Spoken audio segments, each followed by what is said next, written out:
Yes, ma'am. You doing okay today?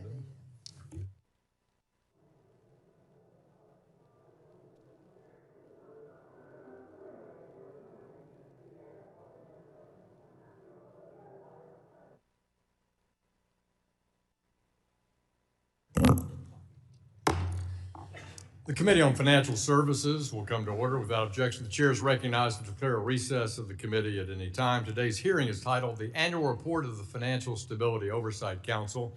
Without objection, all members will have 5 legislative days within which to submit extraneous materials to the chair for inclusion in the record. I now recognize myself for a 4-minute opening statement. Good morning, Treasury Secretary Bessent. Welcome. It's an honor to have you with us today to provide testimony as the chair of the Financial Stability Oversight Council. Today, we will examine recent actions taken by the FSOC and provide members the opportunity to address any questions or concerns regarding FSOC's 2025 annual report. As the 2025 annual report makes clear, economic growth is essential for financial stability. In a growing economy with rising incomes, debt burdens fall, American standards of living rise, and the financial system remains stable. It's encouraging to have financial regulators and policymakers who understand this fundamental reality and aim to foster a regulatory environment that considers how both new and existing regulations alter and impact economic growth. Committee Republicans share the commitment to promoting economic growth through the elimination of unnecessary regulatory burdens, a hallmark of the Trump administration. Since assuming the presidency just over a year ago, President Trump has built on this critical work that he achieved in his first administration to make further progress in rolling back overly burdensome regulations that stifle innovation in our economic growth. These efforts go beyond reducing just regulatory red tape.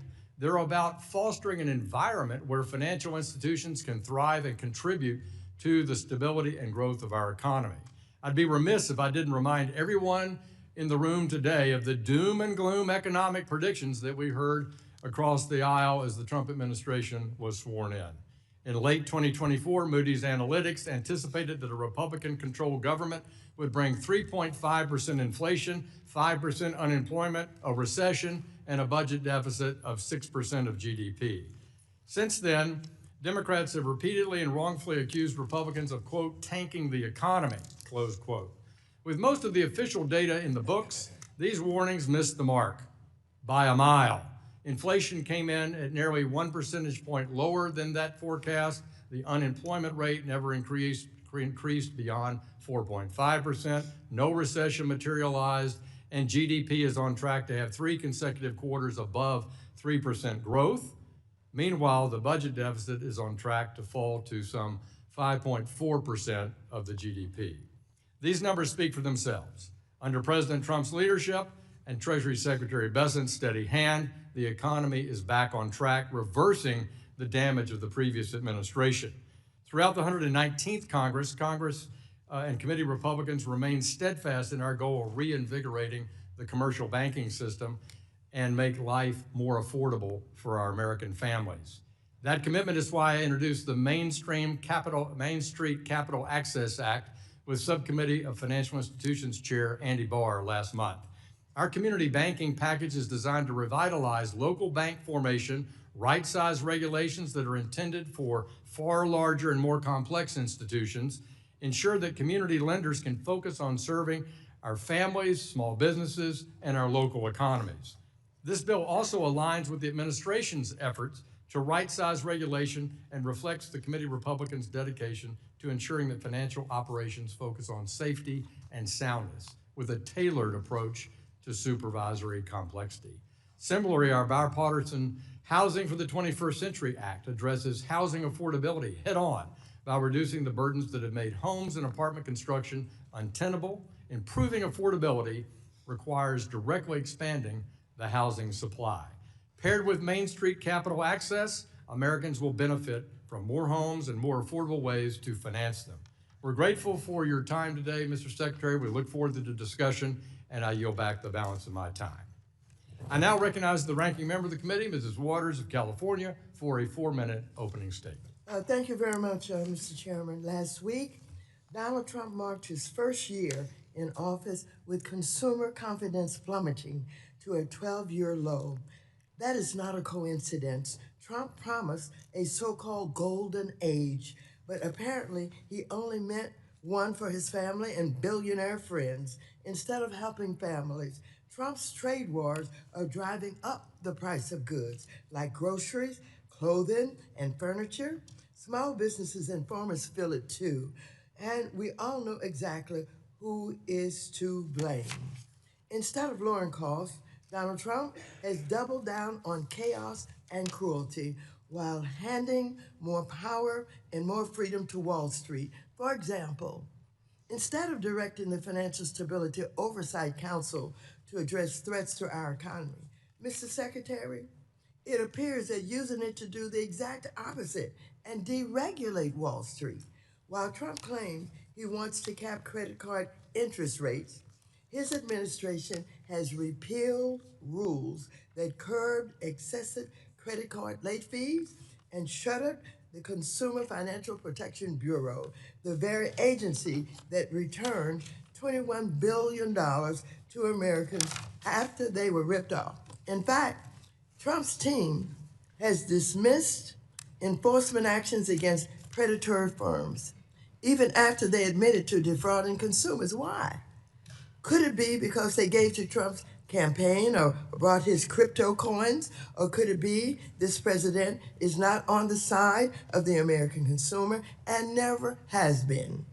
It does not stop there. Right now, Trump's Justice Department is conducting a baseless criminal investigation into Jerome Powell to bully the Federal Reserve so they serve Trump's agenda instead of the American people. Since Trump returned to office, Republicans have looked the other way while consumer protections were gutted. Instead of offering solutions to help families, they have protected corporate profits. Under this administration, billionaires are winning and hardworking Americans are losing. We've seen this movie before. The same blind loyalty and deregulation led directly to the 2008 financial crisis when millions of Americans lost their jobs, their homes, and their savings, all while Wall Street walked away with bonuses. Despite repeated demands from Democrats for accountability, Republicans have refused to bring other key administration officials before Congress. That includes CFPB Acting Director Rush Limbaugh, who must be held accountable for dismantling the CFPB. This includes FHA Director and Bill Pulte, who has unlawfully installed himself and his staff on the board of Fannie and Freddie, weaponized mortgage data to try to attack Trump's political enemies, and who is incompetently pushing just plain dumb housing policies like a 50-year mortgage. Every turn, committee, Democrats, and I are standing up for America's consumers, defending strong safeguards, fighting corporate abuse, and the corruption of the Trump family. It's just common sense. Our economy should work for everyone, not just for Trump, that billionaire circles that he's involved with. Republicans need to stand up to Trump, defend our regulators, protect consumers, and put families ahead of Wall Street. Anything less is complicity. The gentlewoman's time has expired. I yield back. I recognize the chair of our subcommittee on financial institutions, Mr. Barr of Kentucky, for a 1-minute opening statement. Thank you, Mr. Chairman. Secretary Bessent, welcome back to the committee. Under your leadership, FSOC has done a terrific job eliminating unnecessary regulatory burdens and promote economic growth. Common sense legislation like the Main Street Capital Access Act is exactly the type of pro-growth proposal to promote financial stability that FSOC highlighted in its annual report. I'm proud to sponsor the TIER Act and the Community Bank Regulatory Tailoring Act that will modernize outdated statutory thresholds that impose disproportionate regulatory burdens on our financial system. This committee, along with FSOC, can successfully support our community lenders and allow them to thrive under right-sized regulation with this legislation in place. Regulatory tailoring helps to protect the diversity of our financial system, which is itself key to promoting financial stability. I look forward to working with the Treasury Department as you implement my outbound investment legislation that the President signed into law in December. With you at the reins, FSOC has returned to its core values and away from the weaponization and disarray we experienced under the Biden administration. I yield back. Gentleman yields back. I recognize the ranking member of our Subcommittee of Financial Institutions, Dr. Bill Foster of Illinois, for a 1-minute opening statement. Thank you, Chair Hill. Mark Twain is credited with observing that history does not repeat but often rhymes, and those of us who served on this committee during the financial crisis recognize this poem and its tragic ending. We have once again a historically unpopular president, fixated on the glory of his overseas misadventures and foreign bailouts. We have once again a multi-trillion-dollar asset bubble underpinned by opaque and conflicted financial mechanisms that nobody understands by design, being willfully ignored by partisan financial deregulators. And we have families all over America who, despite all the happy talk from the president, are having a hard time paying their mortgages and their monthly bills. You can hardly open any financial news source without seeing a discussion of the pending collapse of the AI circular investment bubble. And that is why we created the FSOC. And that is why last November, Democrats on this committee sent you a letter as chair of FSOC to figure out what we'll have to do when the music stops. Your response was insufficient, dismissive, and dangerous to our economy. I look forward to hearing more from our questions and yield back. Gentleman yields back. Today we welcome the testimony of the Honorable Scott Bessent, Secretary of the Department of Treasury and Chair of the Financial Stability Oversight Council. Secretary Bessent, we thank you for taking time to join us today. You'll be recognized for 5 minutes to give an oral presentation of your written testimony, and without objection, your written statement will be made part of the record. Mr. Secretary, you're recognized for 5 minutes. Chairman Hill, Ranking Member Waters, and members of the committee, thank you for inviting me to discuss the Financial Stability Oversight Council's 2025 annual report. This report is a culmination of extensive collaboration amongst FSOC members. I'd like to thank them for their hard work and dedication in advancing the President's bold vision for a better America. Since day one, President Trump has focused on building parallel prosperity, an era of economic expansion where Wall Street and Main Street can grow together. To that end, Treasury has tirelessly pursued pro-growth policies to unlock the potential available to all Americans when they are free to save, invest, build businesses, and drive their own economic destinies. The Financial Stability Oversight Council plays an important role in delivering on this agenda. Too often in the past, we've seen regulation by reflex. Rather than preempting crises, regulators have frequently reacted to them after the fact.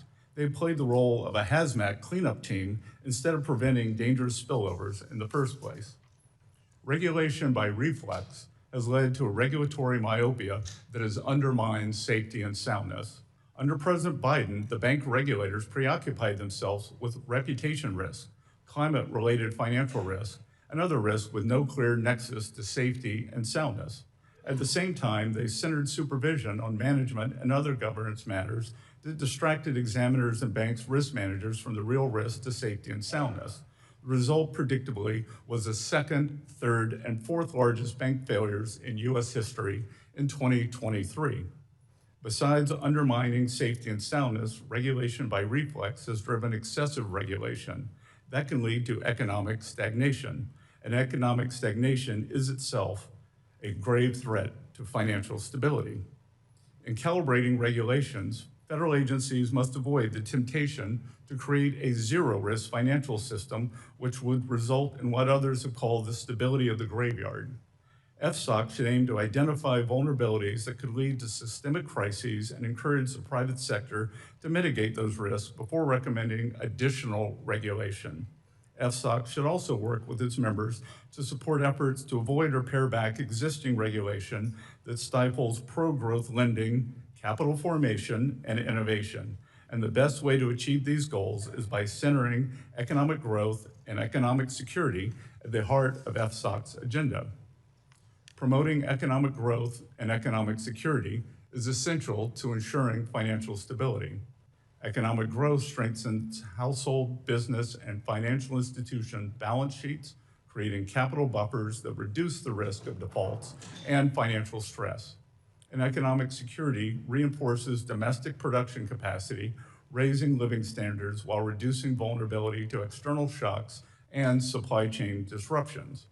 FSOC's annual report prioritizes economic growth and economic security accordingly, with a specific focus on 4 policy areas: Treasury markets, cybersecurity, regulatory modernization, and AI. First, the Council is ensuring that the U.S. Treasury market remains the deepest and most liquid in the world. The Council is supporting efforts by member agencies to strengthen this market against future shocks, including through the Interagency Working Group on Treasury Market Surveillance and the Market Resilience Working Group. Ongoing monitoring and targeted reforms by individual agencies remain essential to financial stability. Second, the Council is taking action to protect our financial system from increasingly sophisticated cyber attacks. Nation-state actors and criminal groups continue to target our financial institutions and infrastructure. To address this risk, the Council is supporting expanded information sharing, joint monitoring, and scenario-based exercises, and it is emphasizing the need for regulated firms to manage cyber risks tied to third-party service providers. Third, the Council is committed to supporting efforts to modernize supervisory and regulatory frameworks for banks and credit unions. Going forward, regulation and supervision should address material risk, enhance transparency, and reduce unnecessary burdens, particularly for small and community banks. Fourth, the Council is prioritizing the responsible use of artificial intelligence to strengthen financial stability. The Council is working with public and private partners, including international counterparts, to enhance system resilience while closely monitoring emerging risks. I will close by highlighting our progress in enhancing the utility of our annual report. In this year's report, FSOC shifted away from its past approach, where nearly every major market and financial sector was described as a financial stability vulnerability, by introducing a new structure centered on fostering economic growth and security. We're tuning out the noise to concentrate on the issues that matter most for U.S. financial stability. With this overview, I look forward to taking your questions. Well, now, thank the Secretary, and we will turn to member questions, and I recognize myself for 5 minutes for questions. You made a persuasive case that since President Trump was sworn in, that economic growth is a cornerstone of his presidency, and you highlighted today, as you have in speeches over the year, the importance of that Wall Street's doing well, but it's Main Street's turn, and you'd like to see economic growth expanded into what I always quote from Steve Case, the rise of the rest, where we see that economic performance expand across the country. We share that commitment here on this committee by reversing elements of the regulatory framework that have sought, possibly certainly well-intentioned, the concept of too big to fail, but ended up in creating an environment over the past 15 years where community banks are too small to succeed, or maybe avoiding your term today you chose to use, the stability of the graveyard. The committee has worked together on a bipartisan basis to highlight some of the principal actions that we've considered over the past year. Our Main Street Capital Access Act, which we intend to bring to the House floor. We're grateful for your Undersecretary, Mr. McKernan, who last month joined us as we rolled out that package to talk about how we can collaborate. Would you take a minute and from your perspective, how do strong, well-capitalized community banks and the benefits of tailoring that are in this legislative proposal help accomplish faster economic growth and the rise of the rest? Chairman Hill, as I've said, it's Main Street's turn, and essential for Main Street's having its turn are the small and community banks. And I would note that thanks to onerous regulation, and as you and I both say, community and small banks became too small to succeed. Tragically, more than 50% of our community banks have disappeared since the Great Financial Crisis, not during, since. There have been virtually no de novo banks created, whereas before the GFC, there were more than 50 per year. And small and community banks not only are the anchor for community-based lending, but they provide the bulk of the lending for agriculture, for small real estate loans, and for small business loans.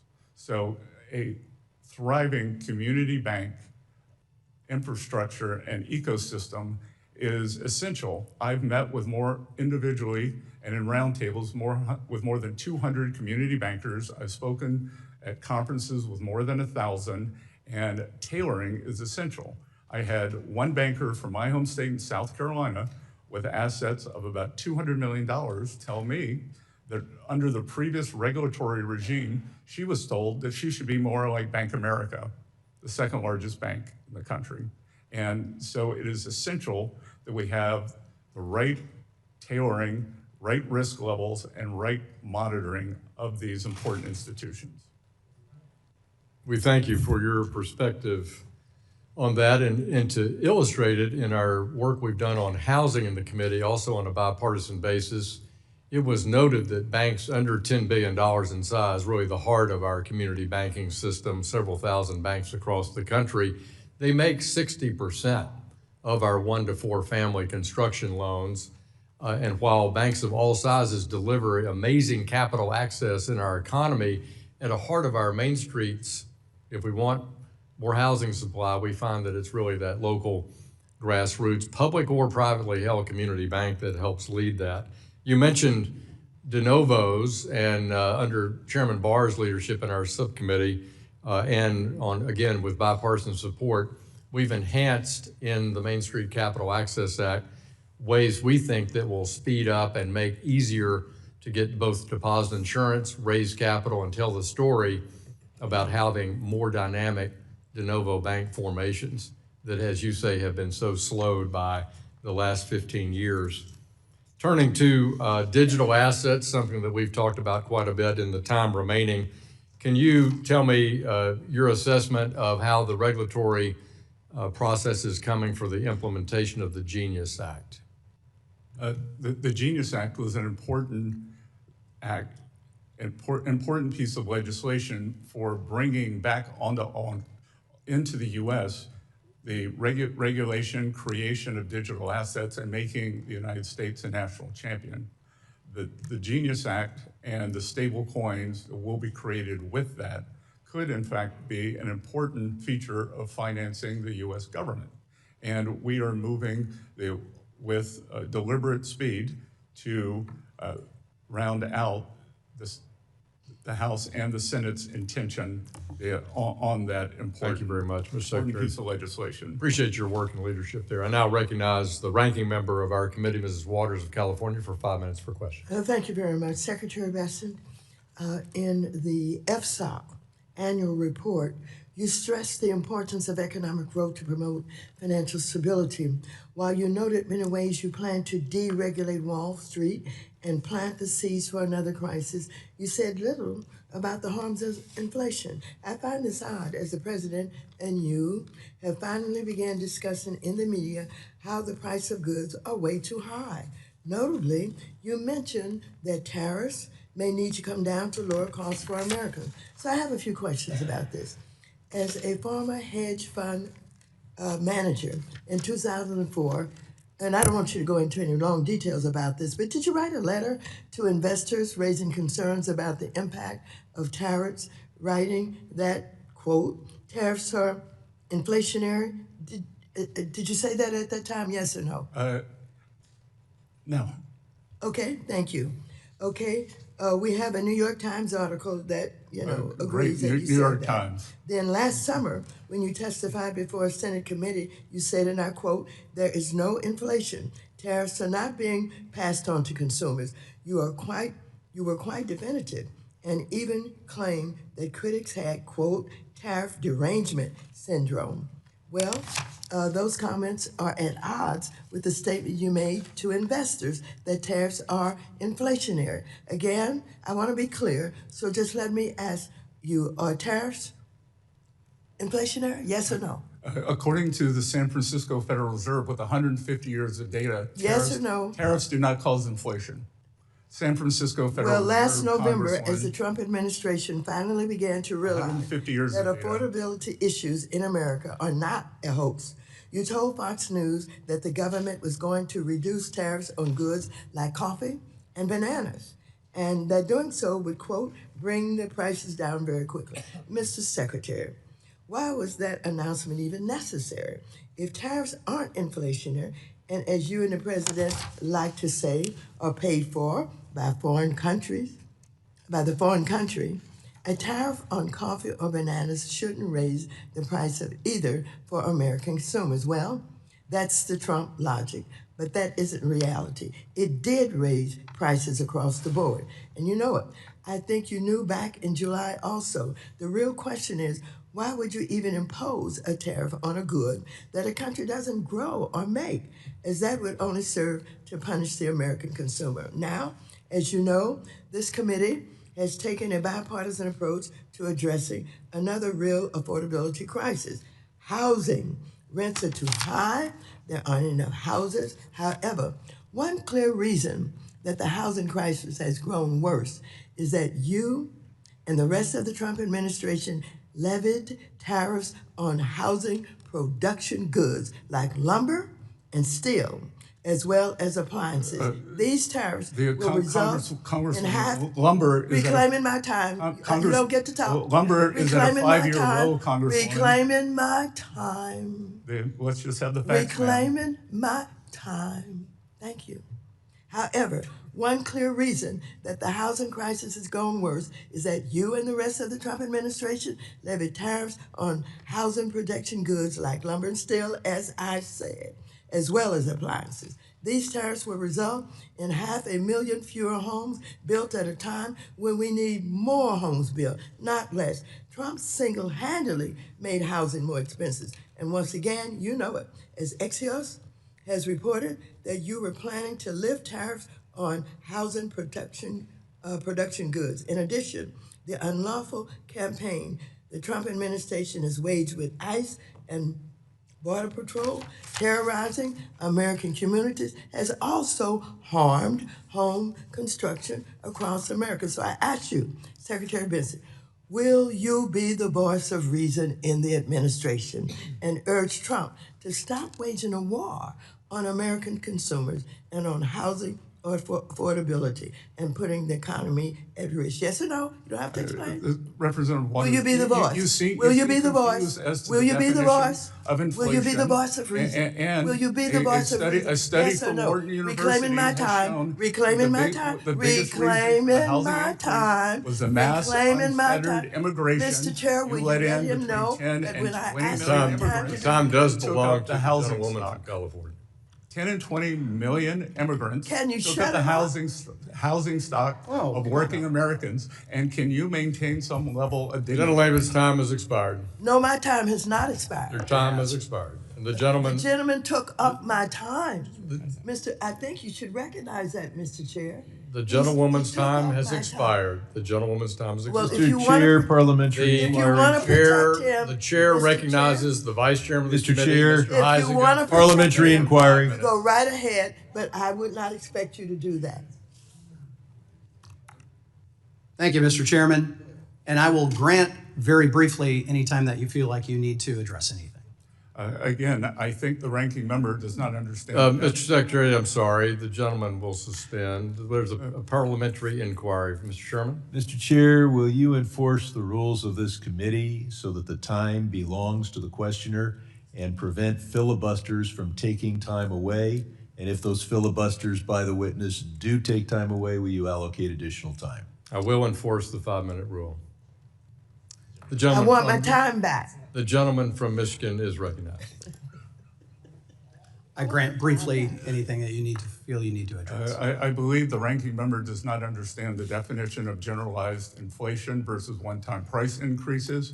I would also note that housing, especially for working Americans, a Wharton study has shown that the mass unfettered immigration, adding 10 to 20 million new people demanding housing, Congresswoman, is what caused a great deal of housing inflation for working Americans. So you and the Biden administration should be ashamed.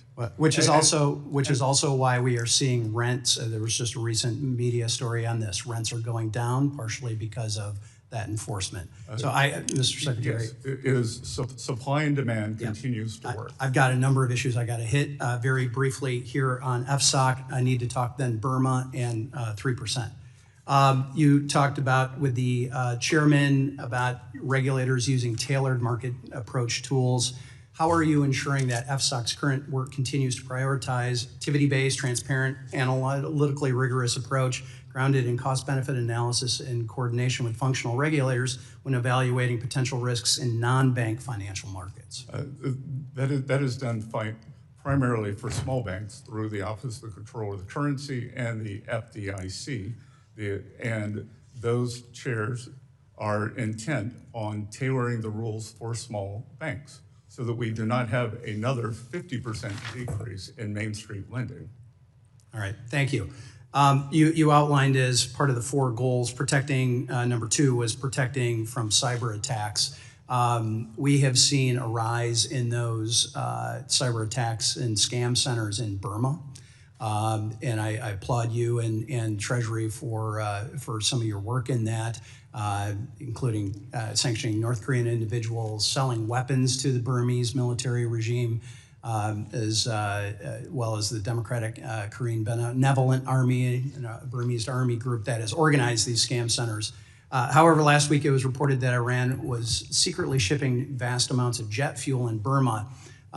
And I need to move through this quickly here, but that's why last year I introduced a bipartisan legislation that would specifically require the president to determine whether to impose stronger blocking sanctions on Myanmar Oil and Gas, Myanmar Economic Bank, and foreign persons operating in the jet fuel sector of the Burmese economy. I read recently that Treasury responded to Reuters' report by noting that Iran's quest for, quote, new markets is a sign that President Trump's policies are working, which I would agree. I'm also aware that Burma's military leaders have attempted to gain favor with the president, especially when it comes to lowering tariffs levied on his country. This is something that simply cannot happen. I represent a significant Rohingya population and know that the active bombing that is going on is unacceptable. And I believe we must continue to impose strict sanctions on the Burmese military rulers. What tools can Treasury use to punish both Iran and Burma for violating both U.S. and other Western country sanctions?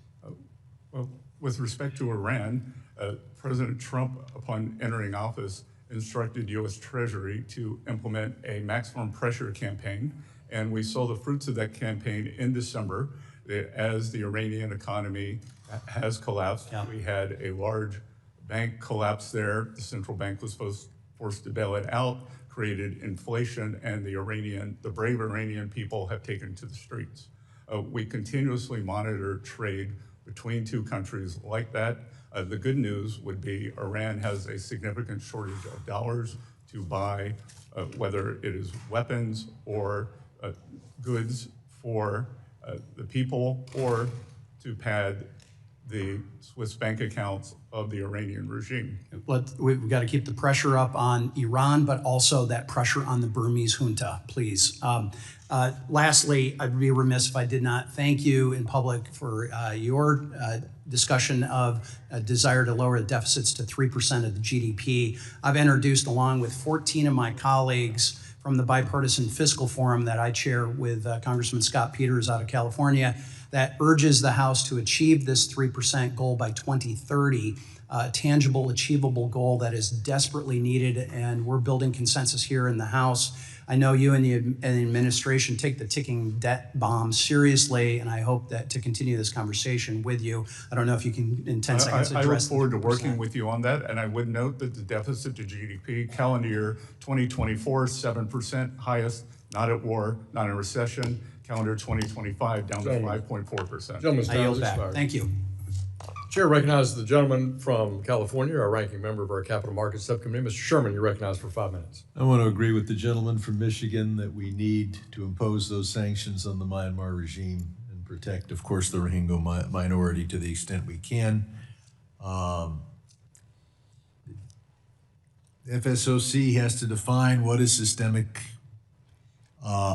I, for one, think that we shouldn't be focusing on the assets, but rather the liabilities. We didn't have a problem in 2008 because the banks had too many assets. We had a problem because they had too many liabilities. So I don't see how most— Congressman, that's incorrect. Ben Bernanke, then Fed chair, said, could you please tell me what these assets are? I'm going to reclaim my time. Regardless of that, I'm going to ask you whether you, not going to ask you to agree with me. I'm going to ask you to agree with your predecessor, Secretary Mnuchin. During the first Trump administration, that Secretary Mnuchin promulgated interpretive guidance that prioritized an activities-based approach to systemic risk regulation over an entity approach. Secretary Bessent, you have indicated that you want to kick off a review of FSOC's activities and processes.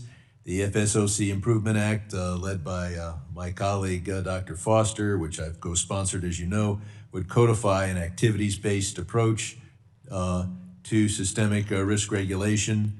Does the FSOC plan to revert to the 2019 guidance of the first Trump administration regarding a definition of a SIFI? Yes, we prefer an activities-based approach rather than an institutional-based approach. Thank you. I want to pick up on the ranking member's comments about whether tariffs cause inflation. You know, economists can say when the price of something goes up by 20%, that isn't inflation. It's a one-time price increase.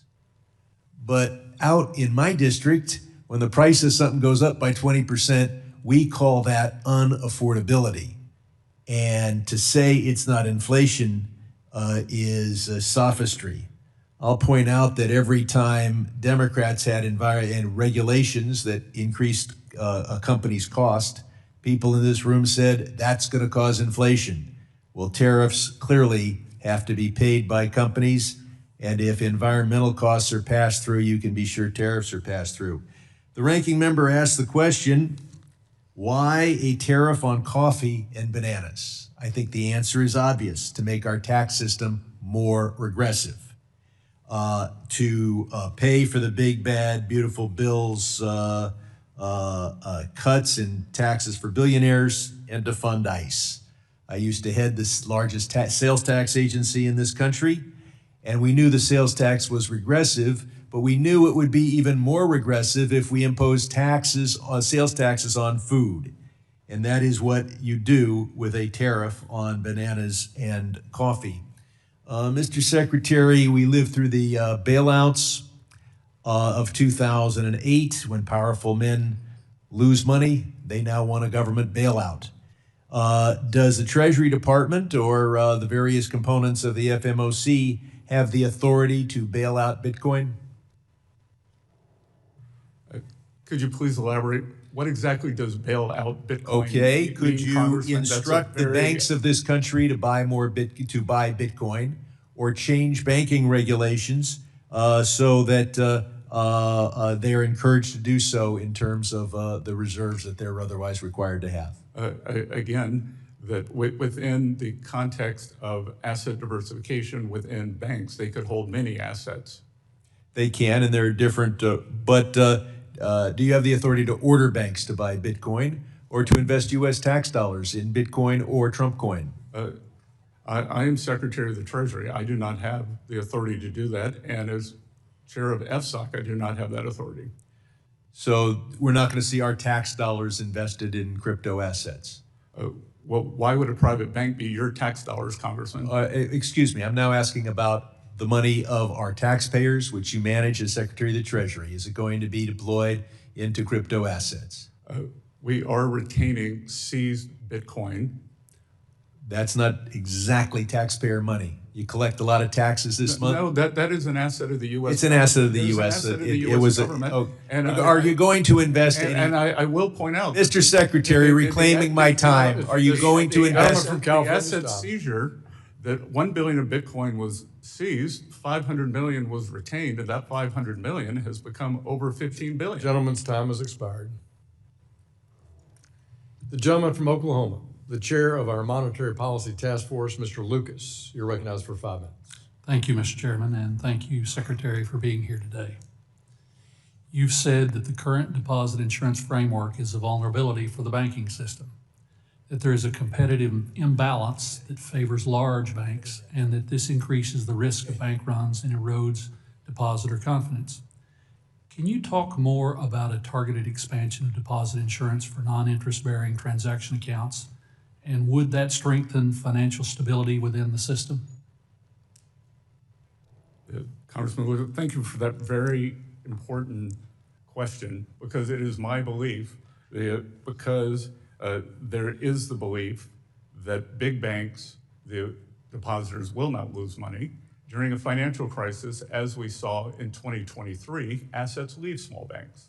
And much of that is what is known as the payroll account. So I think it is very important for small banks to have one non-interest bearing account that can have a much higher level of insurance so that they are able to retain deposits during a stress period. This is one of the reasons that we have seen assets leave small banks. It is one of the reasons that we have seen 50% of small banks disappear. Continuing along this line of inquiry, Mr. Secretary, a robust banking system with healthy banks of all sizes reduces systematic risk across the entire system. Why is it important that Congress act now on targeted deposit insurance reform, not only for Main Street, but also our financial stability? Well, again, deposit volatility, which is what you're referring to, is deposits moving during a stress time, does not benefit anyone in the long run. And one more question on this perspective. Congress should look at giving FDIC authority to raise the coverage level for non-interest bearing transaction accounts to an appropriate amount that is data-driven and put smaller institutions on a level playing field with larger banks. How would our banking system be safer with a narrow, targeted expansion, such as the one I've suggested? Again, it would permit the small and community banks to continue competing. It would get credit to our Main Street, and it would stem deposit flight during a period of stress, which is one of the most, or one of the biggest threats to financial stability. Focusing on a slightly different subject. Sometimes something I've focused on as chairman of the task force on Treasury resilience has been strengthening market stability and liquidity. We saw occasional bouts of Treasury market volatility last year. How would reforms to banking regulations like the liquidity coverage ratio and stress tests incentivize market intermediation for banks and improve market stability? Again, Congressman, wonderful question, that it brings more of our Treasury market onshore. And as you said, there were periods of stress last year. The market successfully navigated those. At the end of January, we had the third highest volume in the Treasury market, and the bid-ask spreads, very important for the financial well-being of the American people who are invested in money market funds, in bond funds, in their retirement funds. They have stayed right in the center line, and we are at a 5-year low in bond market volatility. Thank you, Mr. Secretary. I yield back, Mr. Chairman. Thank you. Gentleman yields back. Chair recognizes the gentleman from New York, ranking member of our Foreign Affairs Committee. Mr. Meeks, you're recognized for 5 minutes. Thank you, Mr. Chairman. Secretary Bessent, if I'm not mistaken, you were working in the financial service industry during the late 1980s, correct? I was. Thank you. And well, I'm wondering, do you recall or you're knowledgeable of the Keating 5 scandal back then? Yes, sir, and I will point out that I was. I don't want to. No. I will point out that limited time. I have limited time. I identified. The gentleman is from the Secretary. Is the gentleman from New York's time? So I just want to make sure that everyone knows, who doesn't know, that the Keating 5 scandal involved 5 U.S. senators accused of pressuring the Federal Home Loan Bank Board to expedite and give more consideration to the case of Charles Keating Jr., who ran the California-based Lincoln Savings and Loans. It led to a 14-month investigation unveiling how 5 U.S. senators and staff ended up with more than $1 million in contributions, 4 trips to the Bahamas, and all expenses paid stays at resort hotels. Following the scandal, the industry saw sweeping regulatory changes that was launched by then-President George H.W. Bush. Now, Mr. Secretary, I'm sure you can agree conflicts of interest and improper influence by U.S. elected officials over bank regulators weaken supervisory independence and ultimately impose massive losses on consumers and taxpayers. I think that we can all agree upon that. And as we know, the basic lessons from the post-Keating reforms still applies today when the Office of the Comptroller of Currency, the OCC, is deciding to get a bank charter. I think we can stimulate that. Now, Mr. Bessent, as our nation's treasurer, I'm sure you also know that a foreign-linked investment firm tied to the United Arab Emirates government quietly bought about half of the Trump family's crypto company, World Liberty Financial. And at the very same time, the President of the United States was dealing with that country on foreign policy. Now, Eric Trump, the president's son and co-founder of World Liberty Financial, said, and I quote, "I'm not going to get into who the investors are, but I've got some pretty meaningful investors," end of quote. Lack of transparency. And it didn't end there. When Trump fans brought the tokens, they thought they were getting the deal of a century. But what they didn't know was that only Trump and his sons had the sole power to decide who can sell the token and when. Today, the price of the token has fallen over 50%, and the Trump fans who bought the token are now begging to get out. Now, I'm not making this up. I'm not making this up. You can see it for yourself on the World Liberty Financial Discussion forum. Yeah, yourself, Mr. Secretary. So this is no longer just about a shady crypto deal or a possible gift when a foreign-linked investor is putting hundreds of millions of dollars into a company controlled by the president's family, and at the same time, this president is conducting foreign policy with that country. You know what that creates? It creates a national security concern. So, I'm not going to ask much of you, Mr. Secretary. I just want to know whether you will commit today to pause and heighten the scrutiny of any bank charter or licensing application at the OCC connected to the World Liberty Financial until all of these conflicts of interest and foreign influence reviews are completed and shared with the United States Congress.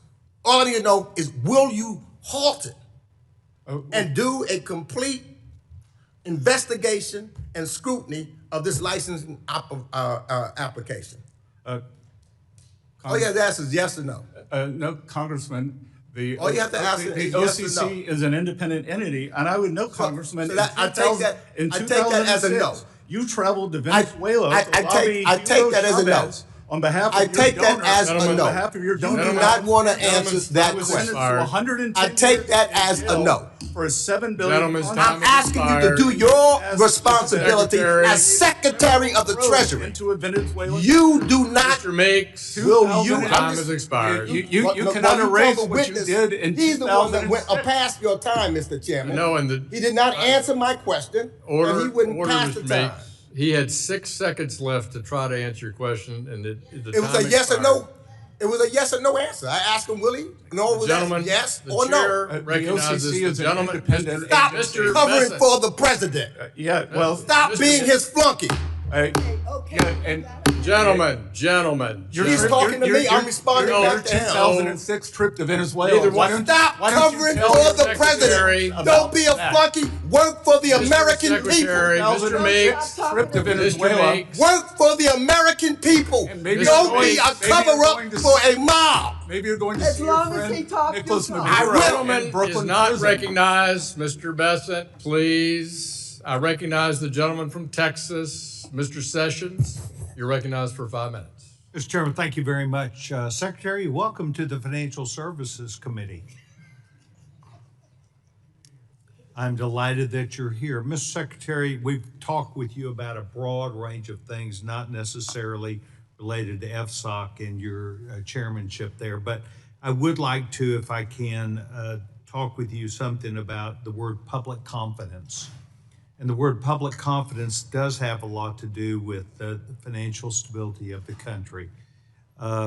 There are reports in social media that have shown, and I don't want to put you in a position where you cannot answer this because of anything that you've learned in Minnesota with the $9 billion worth of fraud. But there are social media accounts that show people who are at a Minneapolis airport with baggage full of up to $1 million cash attempting to exit the country. And I have engaged several people who have worked at Treasury to ask their opinion about that. Not the relationship between how they got the money, but just that it's going out of the country and following the law. Can you tell us or give this committee your viewpoints about people not using some other system, but taking cash up to $1 million through our airports to leave the country? Yes, so that is a DHS TSA function. We, having learned of this, we are attempting to integrate our FinCEN better with those forms. What we are trying to do at Treasury via FinCEN is to keep money from being wired out of the country through what are called money service businesses. So we have issued a geographic targeting order bringing down the amount of reporting to $300, and also asking on the form, if someone is wiring money out of the country, are you receiving public benefits? These are all very important issues, and as you did talk about, Department of Homeland Security does have a role in this. I would suggest to you that Treasury probably has a philosophy about the role of the American dollar in world economy. The stability that we have, the use of wanting to make sure that the dollar remains that dominant use. But I would tell you that I will be very interested if you have a working group on this of us making ourselves aware, because it is an issue to people who simply see social media. We look forward to working with you on that, Congressman. Thank you, Secretary. Mr. Secretary, as you have alluded to, and as the discussion here has been about banks, community banks, the ability that they have, you recognize, because you spoke directly to it, about the stress that they are placed under as opposed to bigger banks. Could you please talk to us about what you believe the role is of home ownership, which is increasingly a part of the political discussion and debate and discussions for members of Congress back home, of solving our home ownership problem? And you've got almost a minute, boy, I'm giving you a lot of time, and interest rates as they correspond to people being able to buy their own homes. Good, well, thank you. And I would note that I was also a banks and financial institutions analyst for 35 years and was instrumental in working with the government to bring down American Continental and Sun State Savings and Loans, which were the beneficiaries of the Keating Five. Getting small banks lending again, we need to get them back into the mortgage market. No one knows their communities like small banks. And that having moved into the larger system, the strength and breadth of the US mortgage market is choice. And we have lost the choice in the small banks. And I think we need to get them back into the housing lending business. And we are seeing, it's a tragedy that the average first-time home buyer is now 40 years old, 40 years old.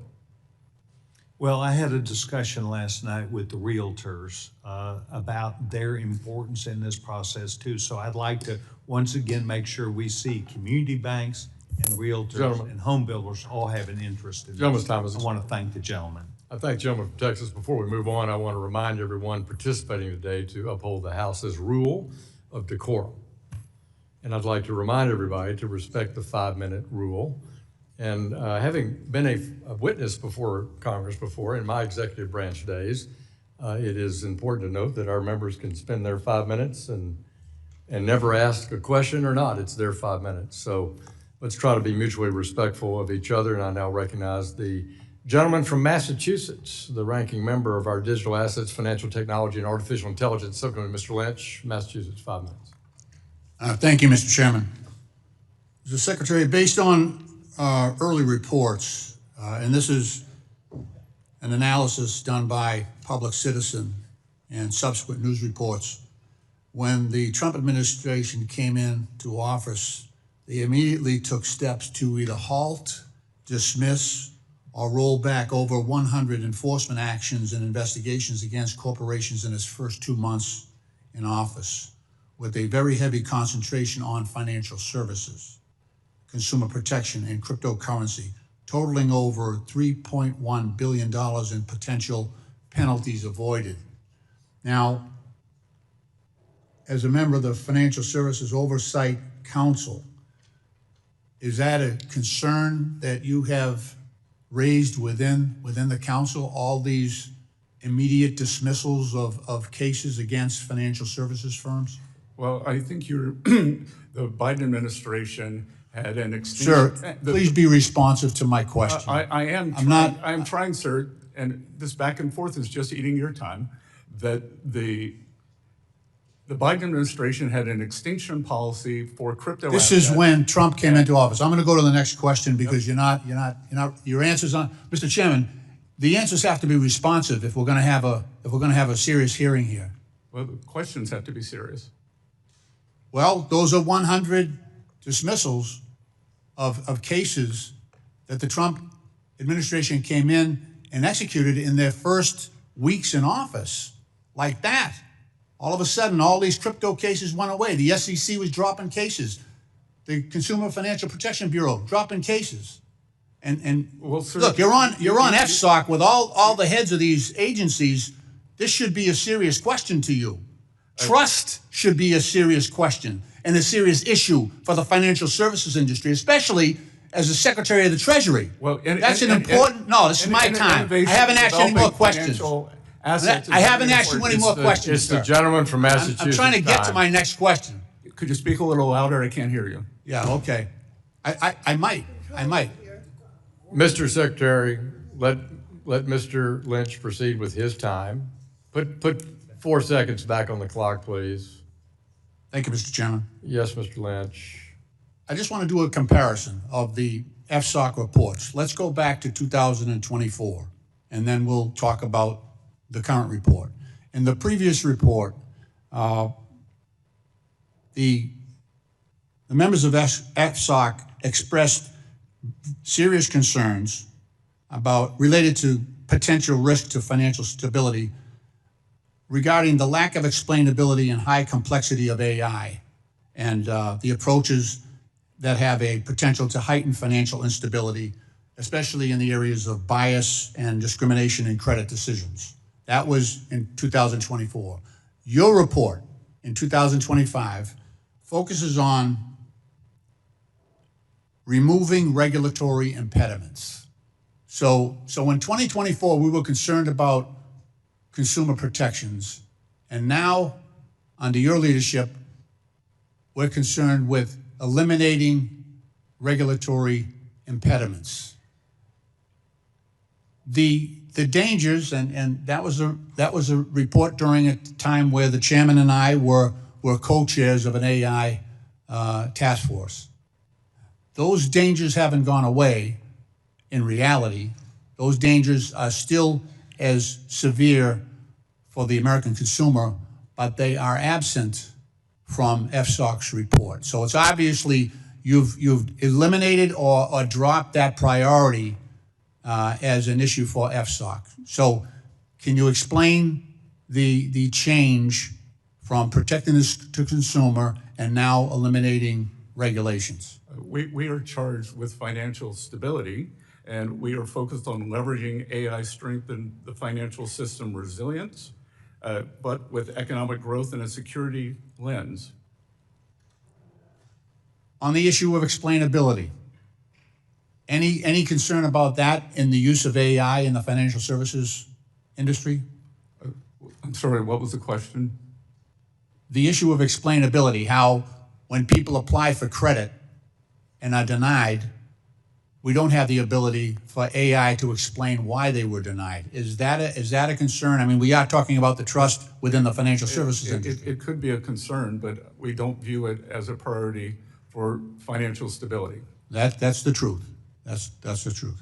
Okay, Mr. Chairman, I yield back. Thank you. Gentleman from Massachusetts yields back. I recognize the gentlewoman from Missouri, Ms. Wagner, who chairs our Capital Markets Subcommittee. You're recognized for 5 minutes. I thank you, Mr. Chairman, and Secretary Bessent. I find your answers to be quite clear, substantive, and as always, well informed. Thank you for being here. Early, sir, in your tenure as Treasury Secretary, you said, and you touched on it here today, and I quote, "For the last 4 decades, Wall Street has grown wealthier than ever before, and it can continue to grow and do well. But for the next 4 years, it's Main Street's turn. It's Main Street's turn to hire workers. It's Main Street's turn to drive investment. And it's Main Street's turn to restore the American dream." And as chair of the Capital Markets Committee, I could not agree more, sir. For too long, outdated securities laws have limited everyday Americans' ability to invest in innovative startups. At the same time, the number of companies listed on public markets continues to shrink. And as a result, everyday Americans in Missouri's 2nd Congressional District that I have the honor to represent have fewer opportunities to invest toward major life goals, including owning a home, paying for their children's education, or securing a dignified retirement. Main Street businesses across the Midwest and other regions of our country are overlooked, as venture funding and capital raising opportunities remain largely concentrated on the coast. That is why I have made it a priority to facilitate capital formation and empower entrepreneurs and small businesses across America. Just weeks ago, Mr. Secretary, December 11th to be exact, the House passed my Invest Act, a bipartisan package of 22 bills focused on 3 goals: expanding access to capital for small businesses, increasing opportunities for everyday investors, and strengthening our public markets. Capital formation is the lifeblood of American economic growth and prosperity. Our capital markets are indeed the deepest and most liquid in the world, and the Invest Act will ensure that they remain among the greatest strengths for decades to come. I look forward to continuing to work with you and the administration to advance these priorities and unleash the power of our capital markets. Secretary Bessent, in your view, what are the largest barriers to capital formation for a small business?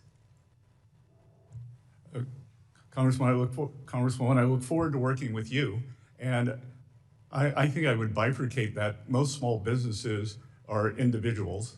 And Correct. For many individuals, we have learned that most of them, 38% of Americans, do not own equities. So with the Trump accounts, which will give every child $1,000 seed finance, every American will be invested in a low-cost index fund. Every American will have a share of our great innovative economy. For small businesses, it is often, I would say, it is a duality of regulatory and access to finance. Americans are entrepreneurial. We want to get out and form businesses. And I believe that with the confidence of being able to do that, and what President Trump's agenda has done, businesses now have tax certainty with the One Big Beautiful Bill, that 100% deductibility of equipment, of factories, and of ag structures. We have energy certainty with our energy dominance, and we have regulatory certainty as we are pulling back the regulatory morass that was highly harmful to both small and large business. Absolutely, and as global competition for capital intensifies, the United States risks falling behind if our public markets also, I must say, remain costly or inaccessible for growing companies. How important is capital formation reform, like the reforms included in the INVEST Act? Again, 22 bipartisan bills that we brought to the floor with the support of 87 Democrats. How important are these reforms to maintaining U.S. economic leadership and long-term growth? Quickly, sir. Congresswoman, they're vital, and what we have seen, as you correctly outlined, is since the early 2000s, the number of public companies available for Americans and indeed international investors to invest in has greatly diminished, and it has developed into a network of private assets. Thank you. My time has expired. I have others that I will put forward for the record, and I yield back. Gentlewoman yields back. Chair recognizes the gentleman from Texas, Mr. Green, who's the ranking member of our Oversight and Investigation Subcommittee. Mr. Green, you're recognized for 5 minutes. Thank you, Mr. Chairman.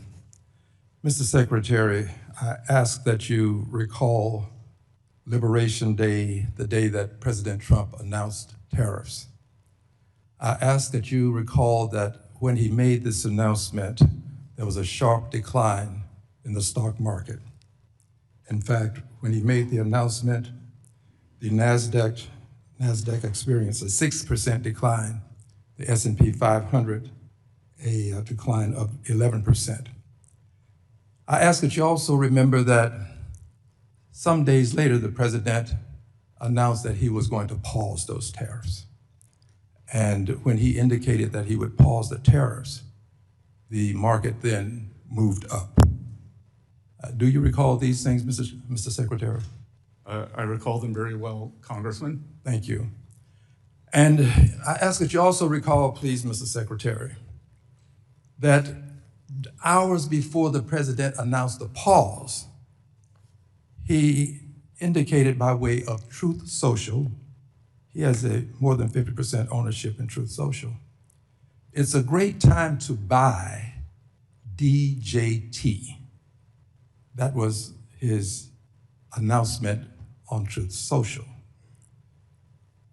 And in so doing, Truth Social had a value that moved up. In fact, Truth Social, which the president has majority ownership, went up by $415 million. Now here's what's interesting in this scenario. When he made that announcement and said it's a great time to buy DJT, that happens to be the symbol for his stock, DJT. I ask you kindly, and as one professional to another, Mr. Treasury Secretary, do you think that this should be investigated, the president's stock being linked to his Truth Social message, and that stock having gone up by some $415 million in a single day, and this is a stock that was doing very poorly prior to that, hadn't had a lot of success. Do you think that this should be investigated? No, sir. Kindly explain to me why we would not investigate the president making such an announcement as it relates to his stock and then reaping some $415 million as a potential capital. Well, all Americans benefited from the rebound in the markets that day, and in fact, the rebound in the market after that was the fastest in market history. Yes, it was. But here's what's interesting about your statement. You did not note, Mr. Secretary, that DJT had probably the sharpest increase on that day, 415 million, and that the president said buy DJT, and that's what happened. I'm unfamiliar with the exact text. Did he say buy DJT? Yes, sir. Did he said now is a good time to buy and have a salutation DJT? Yes, sir. DJT immediately following now is a good time to buy. Well, those are his initials, as you said. They are his initials, but it's also, do you agree that those are the symbol, that's the symbol for his stock? I believe it is. Okay. And do you believe that such a thing done openly and notoriously should not be investigated? Is that what you're telling the American people? Sir, I believe that anything that is widely disseminated is widely disseminated and available to everyone. Well, it was available to everyone, but what he said related to his stock could relate to something else, but to his stock. And here's the point, Mr. President, Secretary, here's the point.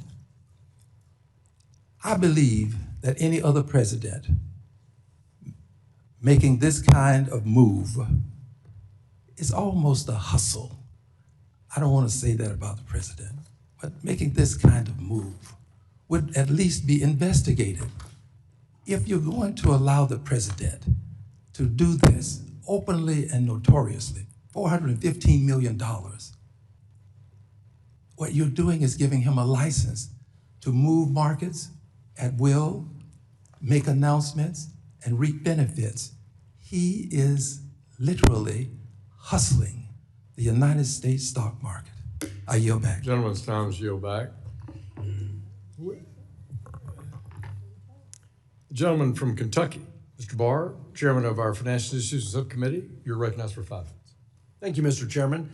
Mr. Secretary, you came here to testify about financial stability and threats to financial stability. I think what we're learning from this hearing, Mr. Secretary, is how much Trump derangement syndrome is a threat to emotional stability. There's been a lot of lectures directed at you today. Would you like to clarify anything or respond in any way to any of these lectures? I would just like to say that financial stability analysis centered on identifying vulnerabilities in financial institutions or markets that might disrupt the provision of credit or liquidity, disrupt other sectors, and lead to significant losses across the financial stability. This is what FSOC is chartered to do. Thank you. Secretary Bessent, I'd like to applaud President Trump and the Treasury Department for announcing Trump accounts. I do believe this will kickstart the American dream for children born between 2025 and 2028 with a $1,000 investment from the U.S. Treasury. And I'm personally grateful because my daughter, Virginia, was born in October and will be a beneficiary of these Trump accounts. Not only will this ensure that American children born in this time frame will participate in the deepest, most liquid capital markets in the world, but it importantly will also teach this new generation about the power of compound interest and will help them develop financial literacy skills, which will make them owners and investors and will improve their financial outcomes throughout their lives. Can you touch on the impact of these Trump accounts and how it will help this new generation achieve financial independence? And as you talk about that, we have a mayor of New York that espouses socialism, members of Congress who espouse socialism. How will these Trump accounts impact this new generation of Americans' view of financial independence versus socialism? Again, history would show that people who own a piece of the action do not want to bring down the system when you are part of the system. As I said, 38% of American households, they do not participate in the equity market. Many do, many directly, many through 401ks. But over time, the goal here should be to have everyone own a piece of the American economic engine. We at Treasury, working with many people, are going to work on financial literacy. This will be one of the greatest real-time experiments in history. You are bringing Wall Street to Main Street, and Wall Street will work for Main Street instead of the other way around. Well, on behalf of my 3-month-old daughter, Virginia, and millions of American children, thank you to you and President Trump for bringing financial independence to the American people. I agree with you that economic stagnation is itself a threat to financial stability. That's why we're pushing this Main Street access to capital bill, which will provide for more de novo charters of community banks, the TIER Act, the Community Bank Regulatory Tailoring Act, which would modernize these statutory thresholds to remove the static nature of the thresholds and allow for more diversity and growth in financial institutions. Can you discuss how indexing these static regulatory thresholds will allow banks of all sizes to grow and how that will in turn help financial stability? Yep. So, Congressman, I've said very often that Under the regulatory straitjacket that emerged that pushed lending outside the traditional banking system, small banks became too small to succeed. And I think we have to fix that and tailor it to the risk for people who know their communities, who are concentrated geographically. And if you were in Iowa, you were concentrated in farming. If you were in Florida, you were likely concentrated in real estate and tourism, and we need to make adjustments. And that will promote diversity in the financial system, which in turn will help with financial stability. Final question, Secretary Bessent. At the end of last year, President Trump signed into law the NDAA, which included my legislation, which will be overseen by the Treasury Department, the Comprehensive Outbound Investment National Security Act, also known as the Fight China Act. The COINS Act will ensure that Americans are not unknowingly funding the military-industrial complex of our adversaries by codifying and enhancing the Trump administration's existing outbound investment security program. Can you discuss the Treasury Department's new obligations under this bill, and how do you intend to implement it to prevent capital flows into Chinese military-industrial complex companies? Well, I want to thank you for this important piece of legislation. It is another arrow in our quiver, and I can tell you, as I am the lead negotiator with China on the economic front, it is very useful for me to be able to say, well, I'm happy to refer things to the Hill. Gentleman's time has expired. Great to work with you on that. I yield back. Gentleman's time has expired, and I recognize the ranking member of our Housing and Insurance Subcommittee, Mr. Cleaver of Missouri. You're recognized for 5 minutes. Thank you, Mr. Chairman. Unfortunately, this is an embarrassing kind of a hearing. I've been on this committee 21 years. We've had all kinds of conflict. In fact, I was in here when the Federal Reserve Chair, along with the Treasury Secretary and many others, came in to tell us what was going to happen if the Asian markets, when the Asian markets opened after the collapse of the economics of our nation. And I've learned that you can't make honey and sting at the same time. The question is whether we came here today to sting or whether we came here to talk about issues that are of importance to the nation. I got a little grandson, I hope. Well, he was in school today. I would hate for him to have seen this so far. What I would like to talk about is your opinion of the dual mandate, stable prices, maximum employment. I would like to get your philosophy on that issue.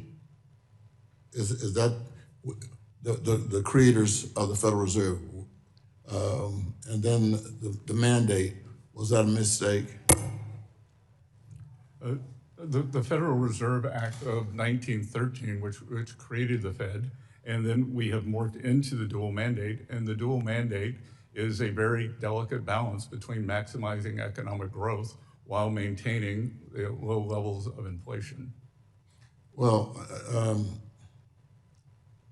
so then you believe in, I'm assuming, the independence of the Federal Reserve? I believe in the independence of the Federal Reserve, but I also believe in accountability.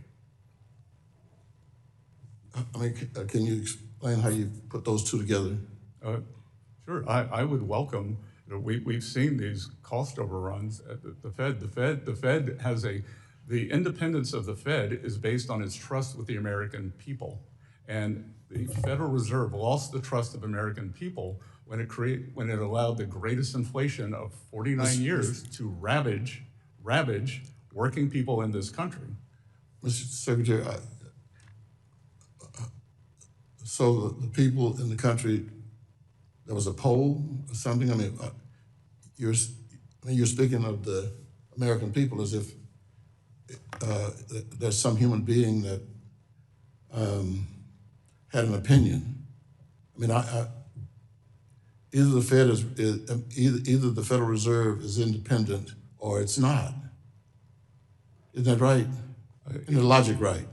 The Federal Reserve should be independent for monetary policy, and every other program it undertakes impinges on the monetary policy independence, whether it is cost overruns on a building, whether it is intruding in climate, whether it is offering political opinions. Mr. Secretary, so you, being a member of the cabinet, you would advise the President of the United States to verbally and politically interfere with the decision-making of the Federal Reserve? Well, it's his right, just as it's Senator Warren's right in September of 24 to say that they shouldn't cut 50 basis points, they should cut 75 basis points. It's the right of everyone in here, because again, there is no appropriation for the Fed. The Fed has magic money and prints all its own money. Yeah, I understand how the system is financed, the Federal Reserve, but Elizabeth Warren is not the President of the United States. And I'm sure, I mean, her comment was in newspapers on the news. I'm asking about the, arguably, the most influential human being on planet Earth. Well, I will refer you to President Biden's last State of the Union, where he said, I believe the Fed is going to be cutting interest rates. Mr. Secretary, can you tell me, please, would you advise the President to force the independent Federal Reserve to cut interest rates? Fired, and I invite the Secretary to respond to the gentleman's question in writing. Gentleman from Texas, Mr. Williams, you're recognized. Mr. Williams is Chair of the House Small Business Committee. You're recognized for 5 minutes. Thank you, Mr. Chairman, Mr. Speaker, Mr. Secretary, thank you for being here. I want to discuss the Main Street Capital Access Act, which strengthens local bank formation, allows community financial institutions to refocus on serving their customers, supporting small businesses, and improving affordability for Americans. The one-size-fits-all regulatory requirements are particularly harmful to community banks, which often lack the large compliance staffs and resources needed to absorb broad mandates. So to preserve competition and avoid consolidation of the banking sector, regulatory requirements must be tailored to the size and risk profile of each institution. You touched a little bit at today. So a question would be, can you speak to the importance of tailoring and right-sizing regulations for community banks and the communities they serve, and how does a one-size-fits-all regulatory approach undermine the community-based lending model? Again, Congressman, as I said, a banker from my home state of South Carolina with about $200 million in assets, so it'd be a very small bank, was told by a regulator she should run her business like Bank of America. She has 3 compliance officers out of 17 employees. She knows everyone in her small community in South Carolina. So it is very important that we set the correct standards for the lending risk and for the business success, because our main streets will only succeed when these banks succeed. Well, 99% of the businesses are small. They need these banks. Yes, and and just to be clear, I've come under fire from the Wall Street Journal, for they called me a populist because I said that it's Main Street's turn, and I will note that it's called the Wall Street Journal, not the Main Street Journal. Thank you. 2 of my bills are included in our committee's Main Street Act. The first, the Merger Process Review Act, directs the Inspector General of the NCUA and federal banking agencies to examine the agency's merger review process to evaluate delay, reduction, efficiency, and transparency. The second, the Merchant Banking Modernization Act, would permit banks to hold merchant banking investments for up to 15 years, providing regulatory certainty and aligning federal investment rules with real-world timelines of small and medium-sized business projects that often take more than a decade to plan. So a question would be, Mr. Secretary, can you tell us what the benefits would be brought by greater clarity in merger review process? And next, how would allowing banks to hold merchant banking investments for longer periods contribute to growth for small and medium businesses and the wider economy? Again, regulatory certainty for any business, as you know, as an advocate for small business is important. And for small businesses who don't have legions of consultants, legions of lawyers, the regulatory certainty that is important, and the ability to grow through acquisition is also important. And we just want the regulators to put down the framework and stick to the framework, not to regulate through supervision. Thank you for that answer. And finally, in the 2025 FSOC annual report, you noted that financial stability and economic growth are closely linked.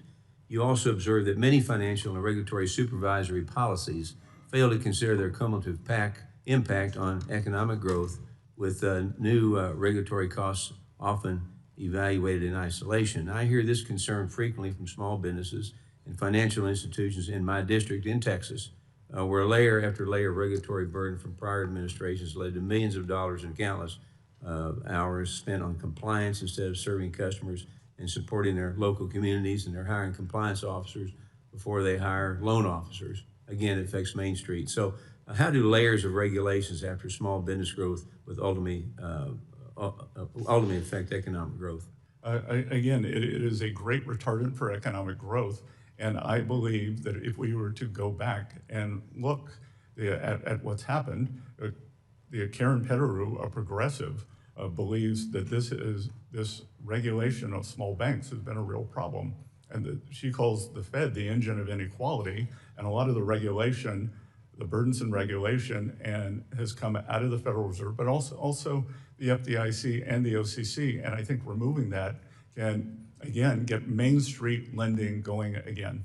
Thank you. I've got 34 seconds left. Would you like to have any of that? I would like to add that under this administration, we are pushing for the financial system, the regulated financial system, to get back on an even, safe, sound, and smart level through deregulation, but not deregulation at any cost, but deregulation that will help the American small business, the American consumer, and those who would like to become homeowners. Thank you for watching Main Street. I yield my time back. Gentleman yields back. Chair recognizes the ranking member of our Financial Institutions Subcommittee, Dr. Foster from Chicago. You're recognized 4 or 5 minutes. Thank you, Mr. Chair, and to our witness. I mentioned in my opening remarks our recent letter to FSOC, asking them to look seriously at the risks of the deflation of the AI circular investment bubble, which is something you obviously read about every time you open up any financial journal anywhere these days. I understand there was a similar letter sent recently by the Senate Democrats that received a similarly dismissive response, basically recognizing that, yeah, this is part of what we're supposed to be doing, but provided zero specifics on what you're actually doing. So how many people do you have that are actually assigned to looking at the risk of this circular financing, these off-balance sheet entities, the securitization, all of the parade of terribles that wrecked our economy last time and are looking to threaten it again? So how many people are actually working on this, and when can we expect to hear from what they've concluded? Again, we are constantly evaluating. How many people? How many people? Could you answer my question? How many people are actually working on that problem? That it is in all agencies.